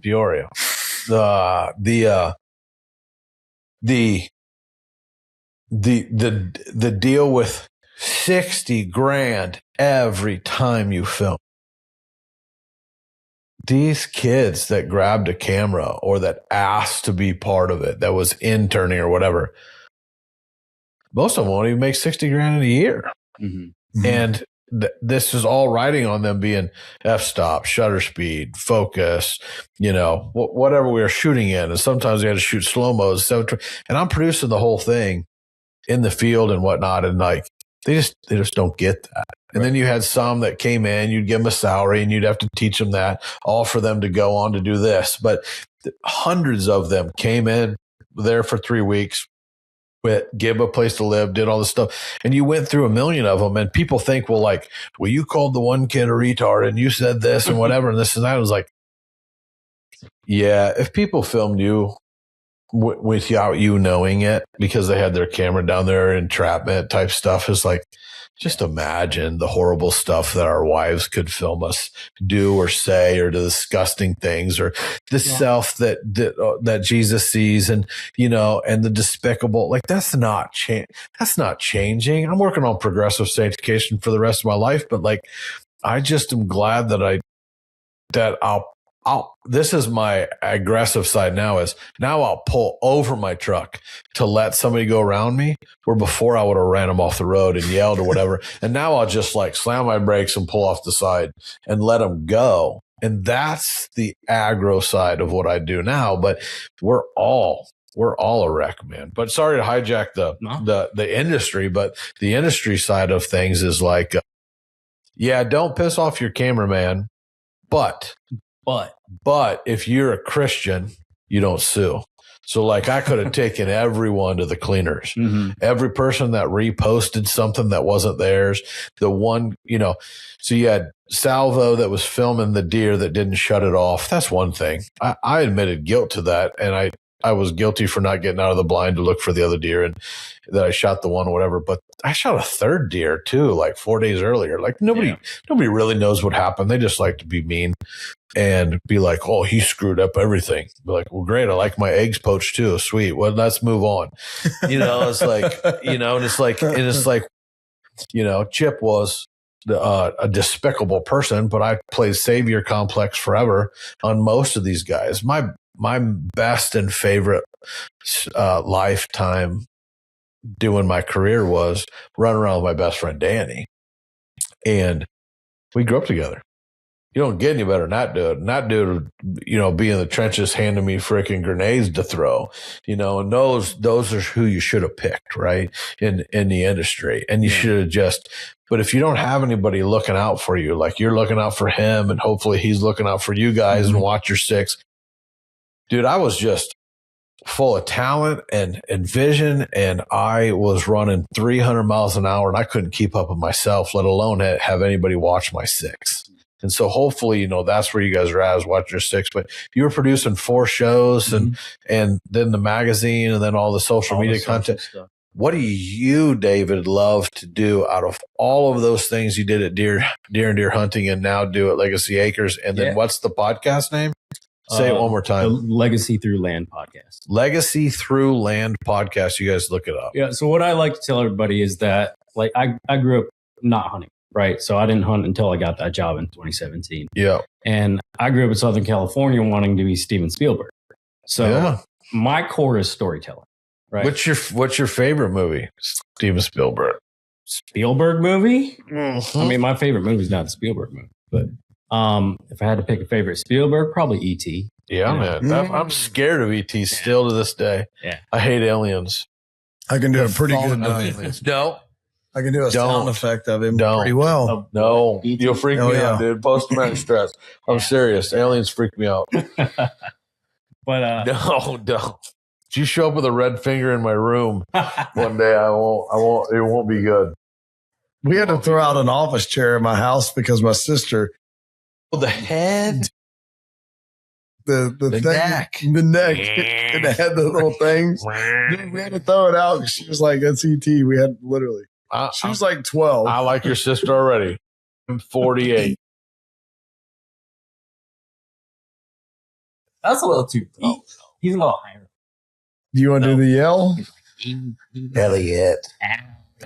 So you wanted to produce movies. Yeah, I mean, that was like the childhood dream. So then that didn't work out. He just found me and, it's just a second. No, well, I mean, I found my name in TV credits at some point, which I thought was the coolest thing in the world. Fun, yeah. Right? But then it's like, well, it just became repetitive. And there's a lot of great stories to be told in the outdoors. And that's what I always strive to do with those shows. But it's hard when it's like, well, I got 4 shows. I got 2 producers that work for me. There's only so much content we can get together. Yep. We can't, as you know, you got to repurpose stuff, right? Yeah. If you have that much. No. You don't. I never did. You don't, but. I never did. But I wish I did. But you can repurpose all of that in there. How many people want to see David and these guys help me resurrect Arrow Affliction of Fear No Evil and put them all on YouTube? That's what I think. There you go. All of them. If you get 1,000 comments, you can have your ad. You can have your. If million comments. I don't even have 10,000 people on my YouTube. 10 million. I just need like 80 more people on YouTube. I just need 80 more people on YouTube. But you could come on, 80. Come on, 80 people. You could be my advertiser on there. Brought to you by Legacy Acres. Wide. Yeah. We'll talk after this. Yeah. What do you what's your dream? We got to get to David's dream, and then you can like take us out. Yeah, you do. You guys have to get to this tie. Okay. I've been sitting. Yeah. No, like you have to, what Chris is going to love about why do we start working together and all these things is like, you're right at it. You want to tell a story. You want to tell a story. I want to tell a story. Yeah. And that's, at DDH, I could tell stories, but they didn't mean much to me anymore. And career wise, I knew I met my ceiling there, right? Like it's a magazine, I love those guys to death, but there's not a long future there. I'll stop there. Are you guys filming? Are you guys filming now then? Yeah. What? You're filming everything you do? Yeah. That's why he came from Wisconsin. I didn't know that. Blinds is to film. This is the connector. Yep. So you're filming this today. You're moving blinds today. Do you end up not moving? What'd you film today? I filmed them moving blinds and all that stuff. Because for me, it's like, okay, well, Tyler's like, well, what where can are we actually see make out of this? So is this Patreon or is this behind a paywall or no, this will be YouTube because we got to build up our storytelling ability at Legacy, right? Cool. What most real estate companies have is they have property walkthroughs and they have this ties it all together. Everybody's been here for an hour and a half, and now we're going to bring her home. And that's great, right? But what I do is I just tell stories. I I don't really sell products, right? I didn't sell for my advertisers. I just told stories where we use the products. Yeah. And so what I want to do with Tyler is, okay, well, today we went and moved blinds. Now, as a solo event, there's nothing there, right? But where did we move that blind? Yep. We moved it to a brand new piece of property lease that Tyler got. Yep. And hopefully this upcoming year, we're going to put some food in there, or we're going to buy crops back, I guess. And we're going to kill something out of it, right? Yeah. So I want to tell the whole story, start to finish. And that story started today. Yeah, that's unbelievable. I love the take it full circle thing, because a lot of times they, meaning producers or content creators in some form or fashion, they'll always use the drill or whatever and put it in.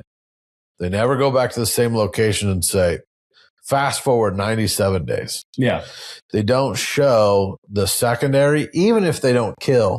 You could go on and go, how do I plant October Magic from white gold, right? They don't show you the secondary. I love, even if it's just in short form, to go take a picture of my frost eating clover rush and go back now and go, here it is, balling, 90 days later. Yep. Balling out. Late March, and it's green. It's the only thing that's green right now. Yep. Yeah, I mean, I think what I'm super excited about having David as part of our team is I want to tell a story with what we do. And you asked earlier kind of what is your guys' thing? And I'll be incredibly transparent that I think we're still trying to figure out what our thing is. But what I know but I love the journey. We talked about it. Yeah. And for us, what I do know is that we want to tell the story of how I believe I'm either going to empower someone to take their first steps into buying land. Well, I think that's your step. I'm going to help them understand land stewardship. Kind of what does this look like? Just remove some of the intimidation factor of what is it to be a land steward. And the third one for me, and it's probably more my own self-absorbed care, is I want to teach someone to believe they can. Because I love all three of those.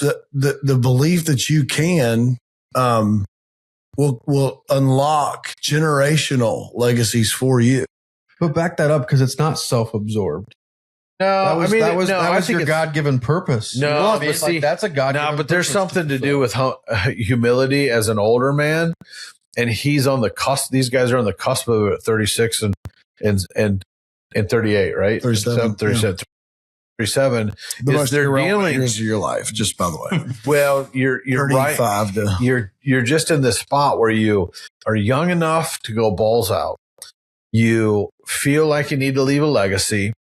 You feel like you have to leave a mark. You got to provide for your family, because there's all of these primal things driving you. Then there's another part of like, I'm ready to go to heaven right now. I think I'm going to be petting deer there, not killing them. I believe that when the Lord comes, we will be floating in things of fourth dimension or whatever, and that there will be a new earth. I can't wait to see my mom. Yeah.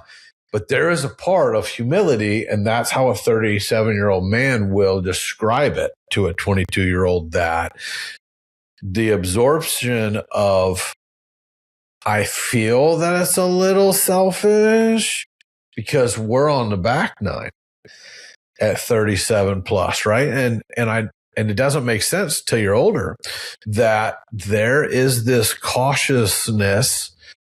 The same reason I won't get on a bull, but you two would be like, that sounds awesome. I think that sounds incredibly stupid.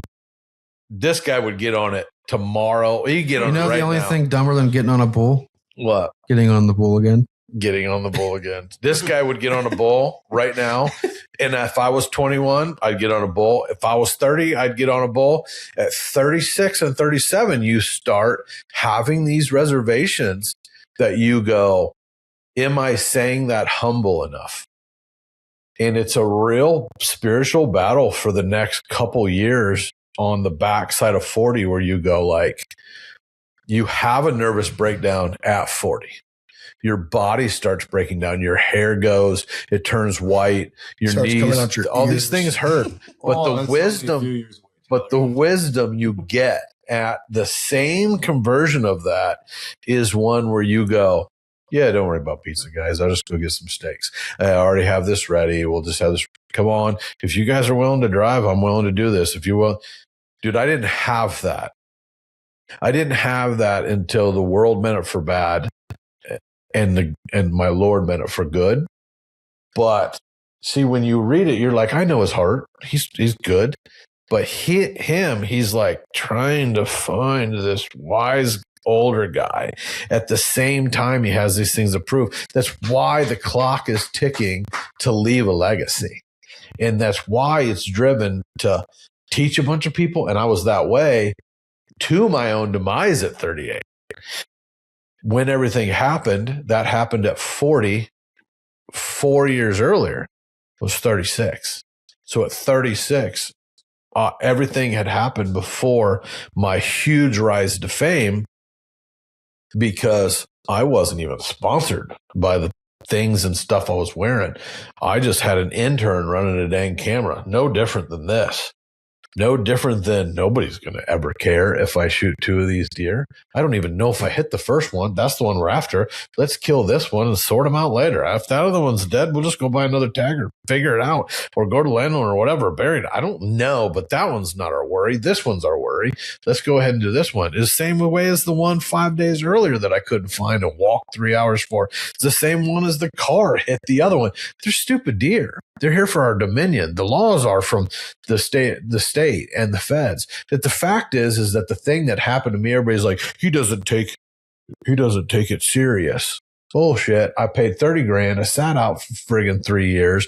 I paid all my pens to everybody in the world, and I let all that change me and define me, which really didn't have anything to do with who I was. It had to do with the character that I was playing and who I thought I was as a producer and as a character and as a whatever. And I got to reset, and I got a second chance, and I got humility, and I got all of that. But the big deal is that what all of that comes down to is that we don't know who we are. This is the first time all of us in this room have ever tried to live.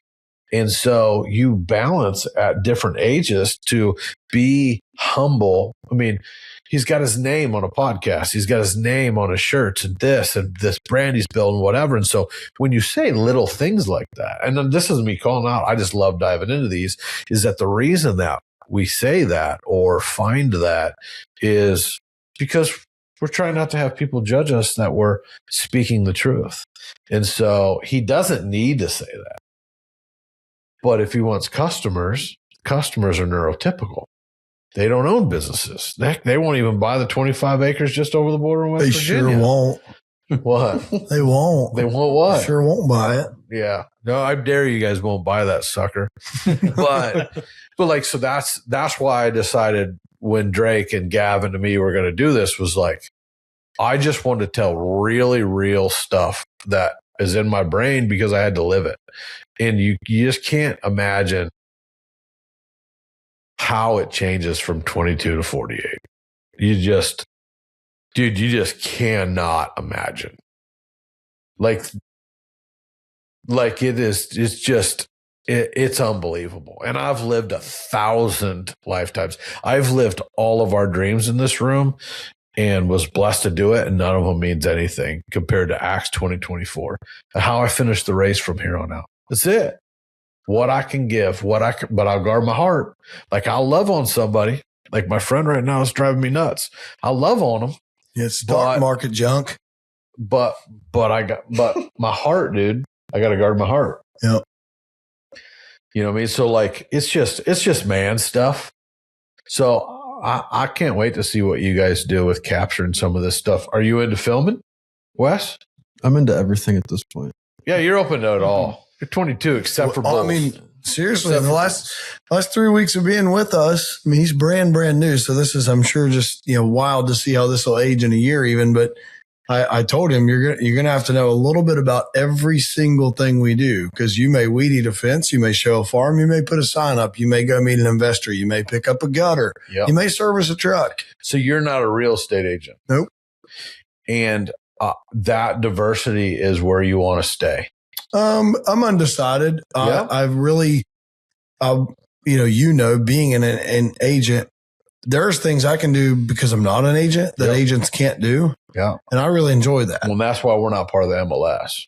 Okay. So we're not part of the MLS. We don't answer to them cats. Well, I mean, that's kind of like, I give referral fees. I love it. I've advertised it. I just, it's probably for us having a brokerage of some sorts, probably in the near future out of necessity, because there are people that we can't help if they don't take my cash offer, then I do send them to the street sometimes because I don't have any other way to do it. I'll send them connected to, one of my agent friends. But at the end of the day, I've had multiple people, probably 5 or 6 now, come to me and just say, I want you to help me sell my farm, or I want you to help me do something. And I hate not having an opportunity for something that I have created a captive audience that maybe this is a way that God wants to put someone in our life. So I understand I understand the enormity of creating a brokerage, and I'm kind of not interested in it now, but it may be something it's a really big endeavor, but it may pay off for you not to be one. And these guys be a real estate agent, 100%. One in one state, one in another kind of thing. And just be under, like you said, Midwest Land Group or whoever, or Rita's Real Estate in Pinkerton, Ohio, Dude, I got some baller stories from all of those areas in Pinkerton from the Eskers. Yeah. Before that. I didn't know when I had Spook on the podcast a while back, I didn't know Spook. He owns a piece of property like 5 miles from me. He owns all the stuff that I used to hunt with Jimmy Lee and all them boys in there. And I used to go, why don't we corn these? It's legal here. And they're like, oh, they won't eat them early season. I'm like, well, they just live in that park. We can hunt here? Can we just corn them over here? And Jimmy and those guys really, like, come on. No. Yeah, no, they won't come over. And I'm like, okay. Really, that was back running around with Adam Hayes and everybody. I mean, this is back with Blodgett Call days and whatever. Like, dude, my life goes way. I'm having Adam on the podcast next week. Yeah. So I'd love to know some things you might have me ask him, or conversation starters, or just anything. Well, ask him all about the red moon and his thing. I've never got to talk to him. Okay. I've never got to talk to him, and just ask him about, like, my theories with the full moon, like before a full moon, that I feel that it leads up to the main peak of the full moon, and then maybe 24 hours after. And then I just watch critter movement for 10 days after the full moon. They just don't do anything. They don't do anything. And you can't be like, well, something. Nope. Deer don't do anything. Dude, and they do not do anything for 10 days after that. And then they'll start ramping back up. And then if it correlates with barometer and this and that, but I don't know how Adam came up with it, but Adam's funny. He used to run around with like Steve Bailey's, Adam, me, Harry Blodgett, Jimmy Lee. Dude, we used to that was the crew. Sloan Kettering, Who? Sloan Kettering. I don't know what Joe Step Brothers, Johnny Hopkins and Sloan Kettering. Mm-hmm. Oh, anyway. But I went up to the Lone Wolf Custom guys at ATA or whatever, and the one guy. So I was telling my wife. So here's this is a funny story about this, is that guys on Instagram or whatever, like, I pay attention to all this stuff out there, and all these young guys, to talk about you young guys again, they do not pay homage to the older guys, and all we want is respect. It's all we want. We want, like, when I was a little kid, I watched Brackett shoot bumblebees out of the air and doves and ducks. And it really told me that one day I wanted to film. That's all it would take. And I watch all their stuff. Yeah. So like I saw the Sasquatch guy at the Lone Wolf booth with the Jeremy and Jared. And then the other guys wear suspenders. He's all wound up. He's got Sasquatch, dude. And he's a big guy, but like, I'm 6'1", 270. And I was like, well, I thought you'd be bigger, a big Sasquatch guy. And then they got the guy with the suspenders and always wearing the brown pants, and he's always wound up with the blonde hair and the big eyes or whatever, and he's always wound up. And I'm telling Jody, and I'm like, yeah, remember I told you about him and this and that? And they were like, I can't believe this guy watches us. right? And I'm like, dude, I'm just like everybody else. I'm a fan of outdoors and outdoor TV. That's why I got into it 30 years ago. I'm still a fan. I still watch this content. But these kids like Chris B and all the whatever, and I'm like, they're not even fun. They're not even good at their job. There's just the content so low anymore. They're just not even good at what they do. They're like, oh, I think we're putting in rolling hills seed today, red, white, and blue. And you're like, at least before you turn on the camera, running your DSLR with your really moody shots and your 3.2 f-stops and blah, blah, blah, blah, blah. It's like, stop. Just at least have a conversation and say, this is a brassica seed. Brassicas are, like a tuber and they grow. And what? Have a little bit of education before you just start pimping crap out. Like they give no reverence to us. Like I hate the Seek One guy and everything that he stands for. I hate these young ass punks about all of this stuff that they film on YouTube and all of that. Let's name names. All here. of it. Oh yeah. What are they going to do? Call me a poacher? Make a meme up? I warned my guys that Chris, there's a thing about him. He doesn't actually care to say. What are they going to do? Make a meme up that I look like Colin Kaepernick and they, it's like, well, you lose your career. What it'll cost you $2? I make way more money now than ever being famous, bro. But I watch all this content and I just go like, one time this one guy had Lee Ellis call me and he tried to like nicey nice me. And I just went, listen, bro, I don't like you. I don't like how you come off. I don't like that you don't pay homage to Adam and the Eskers and all the people hunting backyards way before you. My wife has passed up giant deer with airplanes landing in the background at Columbus Airport, dude, before your ass was even born, Lee Ellis. And I'm sorry that you say I don't pay for anything, but when your dad owns the big neighborhoods where you started to hunt, tomato, but give some respect to the other people. And then going out of nowhere, like his first cool thing was like, I'm going to go take a 200-inch antler that I found from wherever, and I'm going to go to Lee Lukowski's and I'm going to act like I tricked them. Gosh. So our goals at Legacy Acres do the exact same thing, right? Yeah. So like those are just things that just why do they piss me off? They piss me off because I believe that the quality of the content that they're producing is insulting the viewer that I spent 30 years building, and the romance that Roger Ragland and Howard Hill and Fred Bear and everybody did.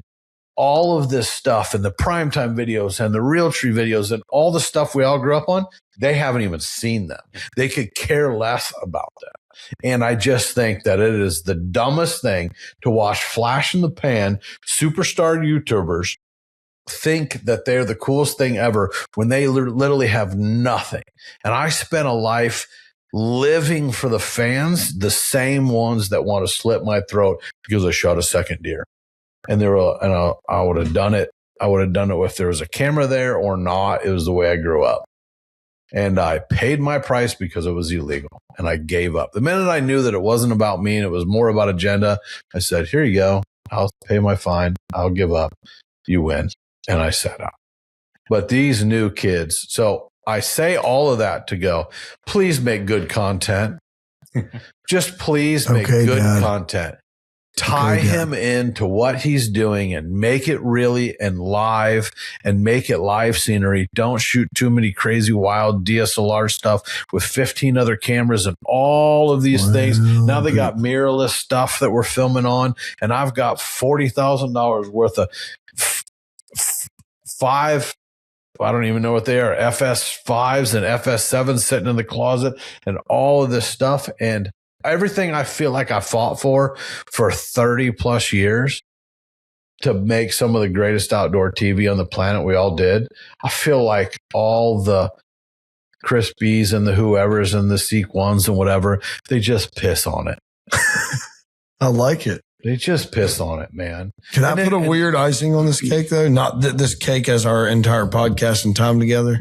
So whenever you're ready for it, if you're not done baking the cake, bring it. My cake's baked. They already know I don't. It's like now them. morning. I don't get it. So for our viewers and listeners here, it's actually tomorrow. Now. Well, they don't. They just it was today when we started, but it's not tomorrow. Yeah, now. Drake's got to work. You guys got to do. We're stuff. going to actually Dude, take you. Yeah, listen, we're going to take you, Dad, to this farm tomorrow. Mm-hmm.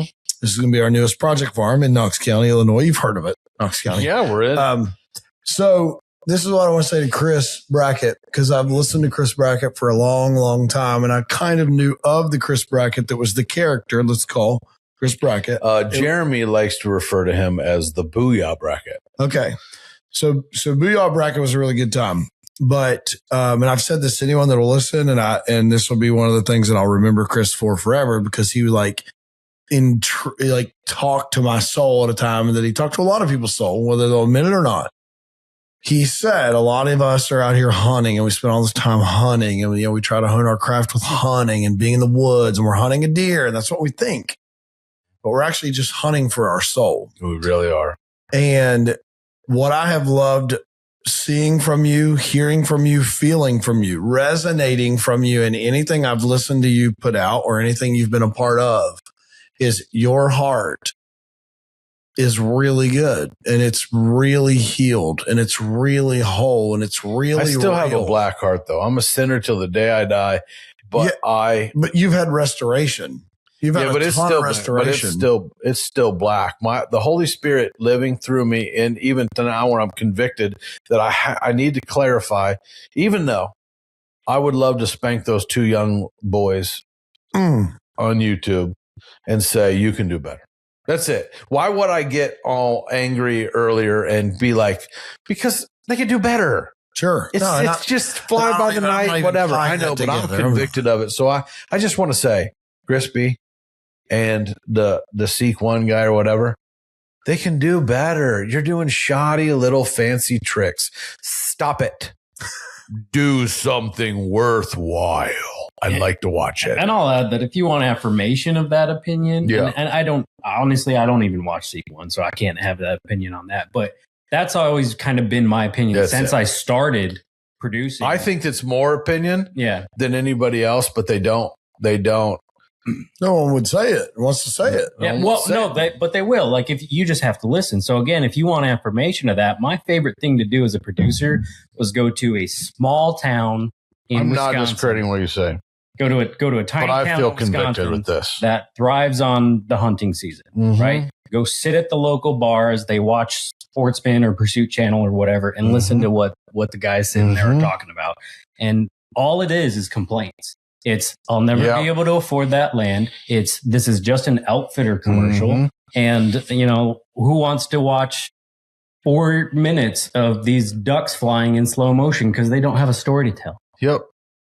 Well, and we'll have to do a producer view one day. But hey, I really appreciate what you said about that. But I really feel that I felt for a really long time when I was really healing was I felt really guilty of all the hours I spent waiting for a critter. But I now know at my older age is to cut young men's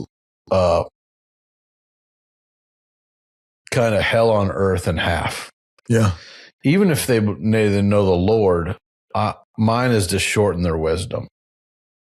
Shorten their time frame to get to wisdom. I heard someone say one time, experience is the best teacher, but they never finish the sentence usually, which is as long as it's not yours.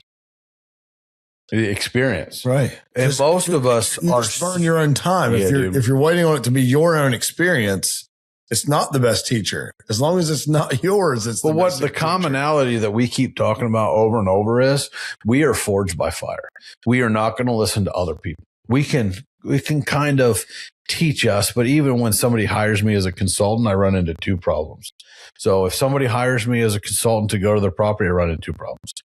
First problem, none of them own a tractor. So I got a lot of clients that just go like, I'm not buying a tractor.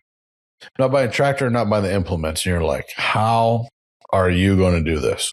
Number one. Number two, the relationship with the farmer aspect of it They're like, well, the farmer won't leave it. I'm like, you own the ground. Get a new farmer. I'm like, well, I don't want to. I don't. Like, they're just like, hey, I got to be an adult all the time. And I'm like, I have 107 acres out here. There's not an inch of it that doesn't have food or cover on it. And there is no farmer. I'm a farmer. We bought the 88 next to the Cap Proving Grounds this year. Because I didn't want to run into that, I literally went, I'm going to plant the whole thing with a 4-row. He sat on there for like 6 hours. It was a 6-foot disc in the whole thing. And then I planted it with a 4-row and then had the farmer come in and pick what I left. I left 7 acres for the deer. I had the farmer combine the rest. But my point is, like, 2 little things hold $2 million farm. I don't want to buy a tractor. And I run into that quite often when it comes to all this stuff. Well, dude, thanks for saying those kind words about what I really think that our purpose is bigger. I think that these YouTube stars and these content creators on TikTok and Instagram and Facebook, like, they're just, as the kids would say, so cringe. They're not putting the work into it. It's wild. There's no romance or art anymore. There's nothing to strive for. It's no Gold Moose Awards. You're not getting any awards. Your awards are, if it's weird and cringy, you get more likes and then get paid more money.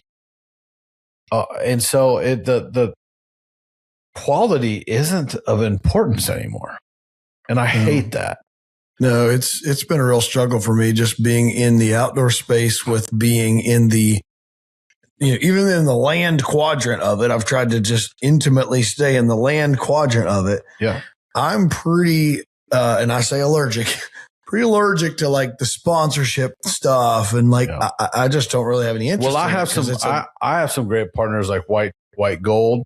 Even when I didn't have anything, they knew that they needed me to help kind of keep their seed like fresh and out there and like direct. We only do direct.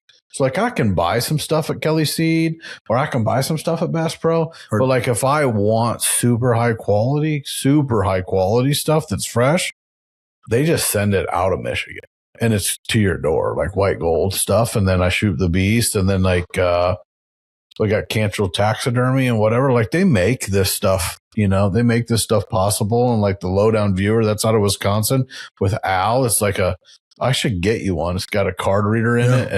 And you dump your card in and dump it to the master card and then put that baby back in. Cause every time you like forget about a camera in the woods and you're like, I wish I had a card. Well, I got this in the Polaris and you throw that in there or whatever. So, but. Yep. He just said he's allergic to that. I'm not. Yeah, I'm out. I'm still out, but okay. I've heard of Lowdown Viewer. It's good. But you're allergic to. It's amazing. I'm not interested in it. Well, partners. No, what I'm allergic to that I think you have a very few people in the industry could speak to is I am allergic to what I would call the deep state of the sponsorship. Ads. Dude, right. So I'm not going to be a puppet for people. No, that's the one thing that they can say about Chris Brackett is, yeah, I can be mean. I could be straightforward. I could do all this stuff, but there's not one human on the planet that can go, he sold out ever. Yep, that's even exactly me. I do not even want to do that. Even when at HS at one time, I want to be with HS forever since prime time one, dude. Steve Puppy, rest in peace, and all my heroes and all this stuff when I grew up. Want to be with prime time. But I don't use all their stuff. I don't use sodium benzenol, which is the spray and stuff. And I don't go that route, but I do wash my clothes and do whatever. But I'll use all the scrape, all the piss and stuff. I'll put it in my scrapes because it just turns to ammonia 24 hours anyways, like that kind of thing. But, but I never sold out ever. No. I shot a Diamond Iceman when Matthews and all of these, and even Bowtech had all the super Lamborghini type bows. I was still shooting a Diamond Iceman because it was $449 because more people could afford that. And the little kids wanted to shoot the nuclear ices and the other bows because they wanted to shoot a diamond like Chris Brackett Aerofliction guy. Yep. And so even looking back on that, If I would have made a heck of a lot more money if I'd have taken more sponsors and done some of that. I've always been pretty torn on the subject because I was an advertiser for 10 years, right? So it's like, for me, look, the industry doesn't exist without advertising dollars. It just doesn't. So if you want this type of content, it has to exist. I quit Aerofliction in season 2. Yeah. The reason I quit was David Langston was running Hunter Safety System, biggest ad ever, which was Hunter Safety System. They had everybody. Yeah. And we were all under it. Well, he took 20 grand and sponsored Aerofliction. This is before I realized that he was really just paying money to the intermedia pot of the ads in the magazines, not really to Aerofliction, but he was supporting me, but I felt like he was supporting me. And I got mad because I was going to do a zip line wearing a Hunter Safety System and spin me around and shoot the targets and then over and over do that. And the executives were like, no, show's got to get done. Just shoot at one of the block targets. And over that principle of that sponsor that was paying money so I could do my dream, quit Aerofliction over the integrity. And people were like, oh, why would you do that? You give up your dream. You're like, it's over principle, man. So they were never sponsors for me. They were just, they were supporters of true supporters. So why don't you take us out? And thanks for coming and hanging out. And we're gonna have a good day looking at farms tomorrow. Yeah, I'm gonna tell a wild quick outro for what happened to us today. Because if this is what you mean, I don't know what take us out is, but if it's we outie, you're gonna tell everybody. Yep. Thank you very much. Thank you very much. So seriously, this is a talk to people ism. This was just kind of a wild thing that happened to us today. We're going to a farm that I told you in the morning. We're going to a farm that I lost. We leased the farm. I nurtured the relationship with the seller to try and buy it. And truthfully, I could have bought this farm. I just didn't know what it was worth. Didn't know the market. Yep. I'm exploring. Didn't know. Seller passes away on me like a week before I would have had this farm bought. He passes away. Well, we meet with them. They need to list the farm. They want to get the most they can get for it. Totally get. Told him up. I literally day one said, you were with me. I said, I'm not your person. Like I'm just not. I know what your family needs to do. He's passed away. You need the most money you can get. Sell it. Move mom to Texas. Like do it. So they find this agent. His name's Brad Belser. They connect. They say, hey, can we talk? Can we connect Brad Belser with you? Which leads to, hey, can I get all your trail camera photos? Can you tell me all the stories? Can you, which I'm happy to do. No, I don't know Brad Belser. So we meet, we're talking, phone conversation. Never meet him, do all the thing. He gets the farm under contract to sell. Well, then he says, hey, can I have this guy? He's interested in talking to you. He's from Michigan. He wants to talk to you about the farm. Is that okay? I'm like, sure, it's fine. Well, ironically, I'm like, well, we're going out to take the blind and all the stuff off the farm. And they were like, well, we're going to be here at the same time. Ironically, like we all did not know any of this was going to happen. So we meet at the farm, Brad, now the new buyer, and myself. And the buyer asks me all these questions. Did you give Brad a gimme and get him in there? Oh, do his job. Clutched it. I can't wait. You ask Brad, but this is what's crazy about this. This is the God thing. This is a kingdom connection.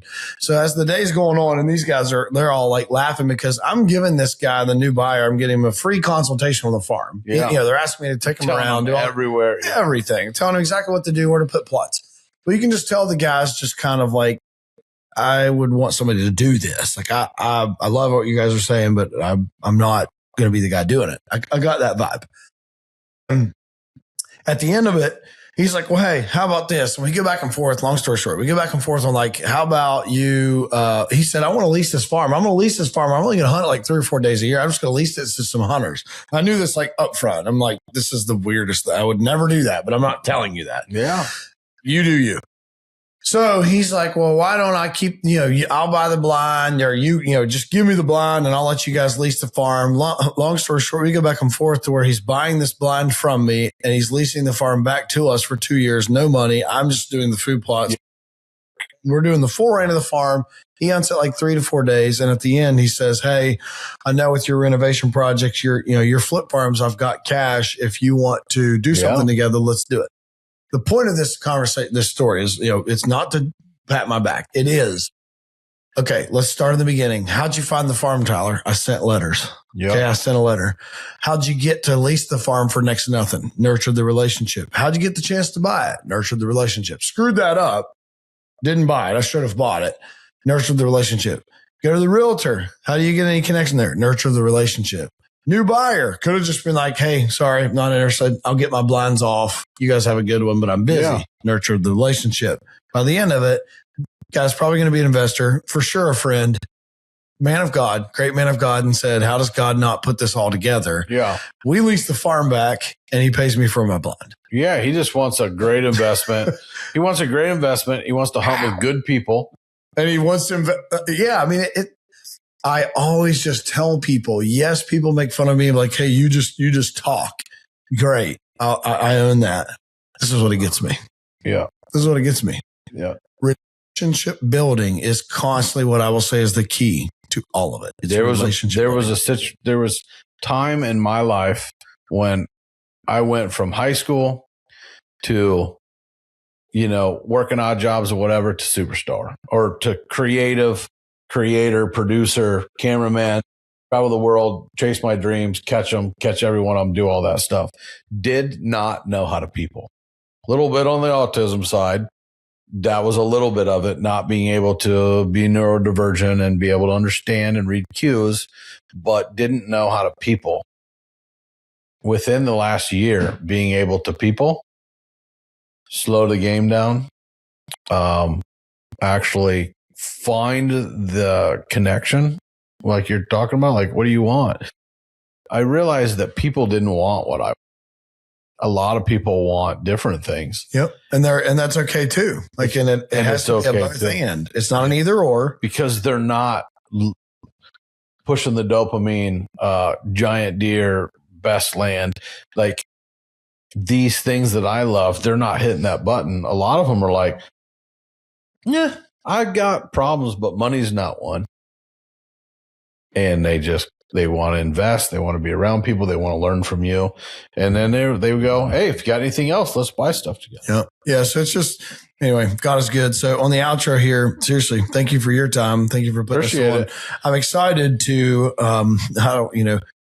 Chris and I are trying to figure out how do we do something together. I like the synergy of what we're trying to build. And I obviously respect the synergy of you've been here, born here, bred here, know here, the market. And we need to be able to strategically partner with people like you to be successful. So looking forward to what comes from this. I appreciate it. My goal is for sure, if anybody wants a real estate agent in Illinois, I would love to represent them selling or buying. Me and my wife are a pretty good team. We specialize in things like the soft stuff, whether it be like, like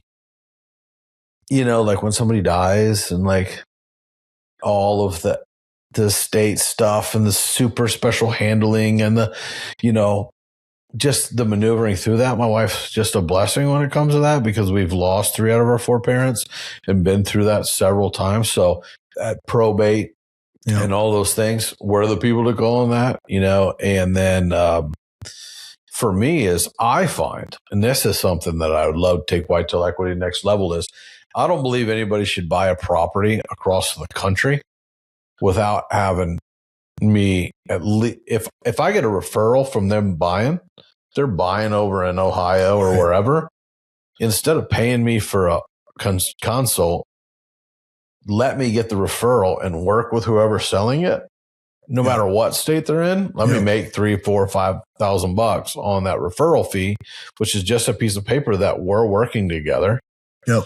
And then you get to you're getting a free, because like if you're selling a piece of property and they had me helping them dissect it and know why it's good, we all win. Correct. I can't believe somebody would buy in Wisconsin and not go like, I need Brackett to look at it, even if it's on his online stuff, and then represent. So I don't think people understand that real estate agents like that particular with land and their specialties, like, hey, make sure you're looking at this, make sure you're looking at zoning, make sure you're looking at whatever. That's my ultimate goal with Whitetail Equity is that. Help people all over the country while you guys are building this stuff. But good luck on the videoing and kicking butt on YouTube, and let's go look at some dirt in Knox County tomorrow that it will come to the market at some point in time. So if you got a person, yell at us. If you're on our VIPs or you're in our ecosystem. We got some Illinois shenanigans going on. I guess this could technically be like the unofficial announcement. We have talked about it company wide, but we are officially transacting some deals in Illinois. So we're excited about Illinois, that. Legacy Acres. That's been the Brackett Show. And the Legacy Through Land podcast. Legacy Through Land podcast. Booyah. Peace out, y'all. Peace. And that's going to wrap up this week's episode. If you're finding value in this content, we'd love to hear from you. It'd mean a lot if you could share with us how this podcast is helping you on your journey and let us know of any topics you'd like us to cover in the future. Be sure to connect with us on all social platforms at Legacy Acres Land Co. and subscribe to stay updated on when new episodes drop. We hope you've enjoyed this week's episode of the Legacy Through Land podcast, and we'll see you next week.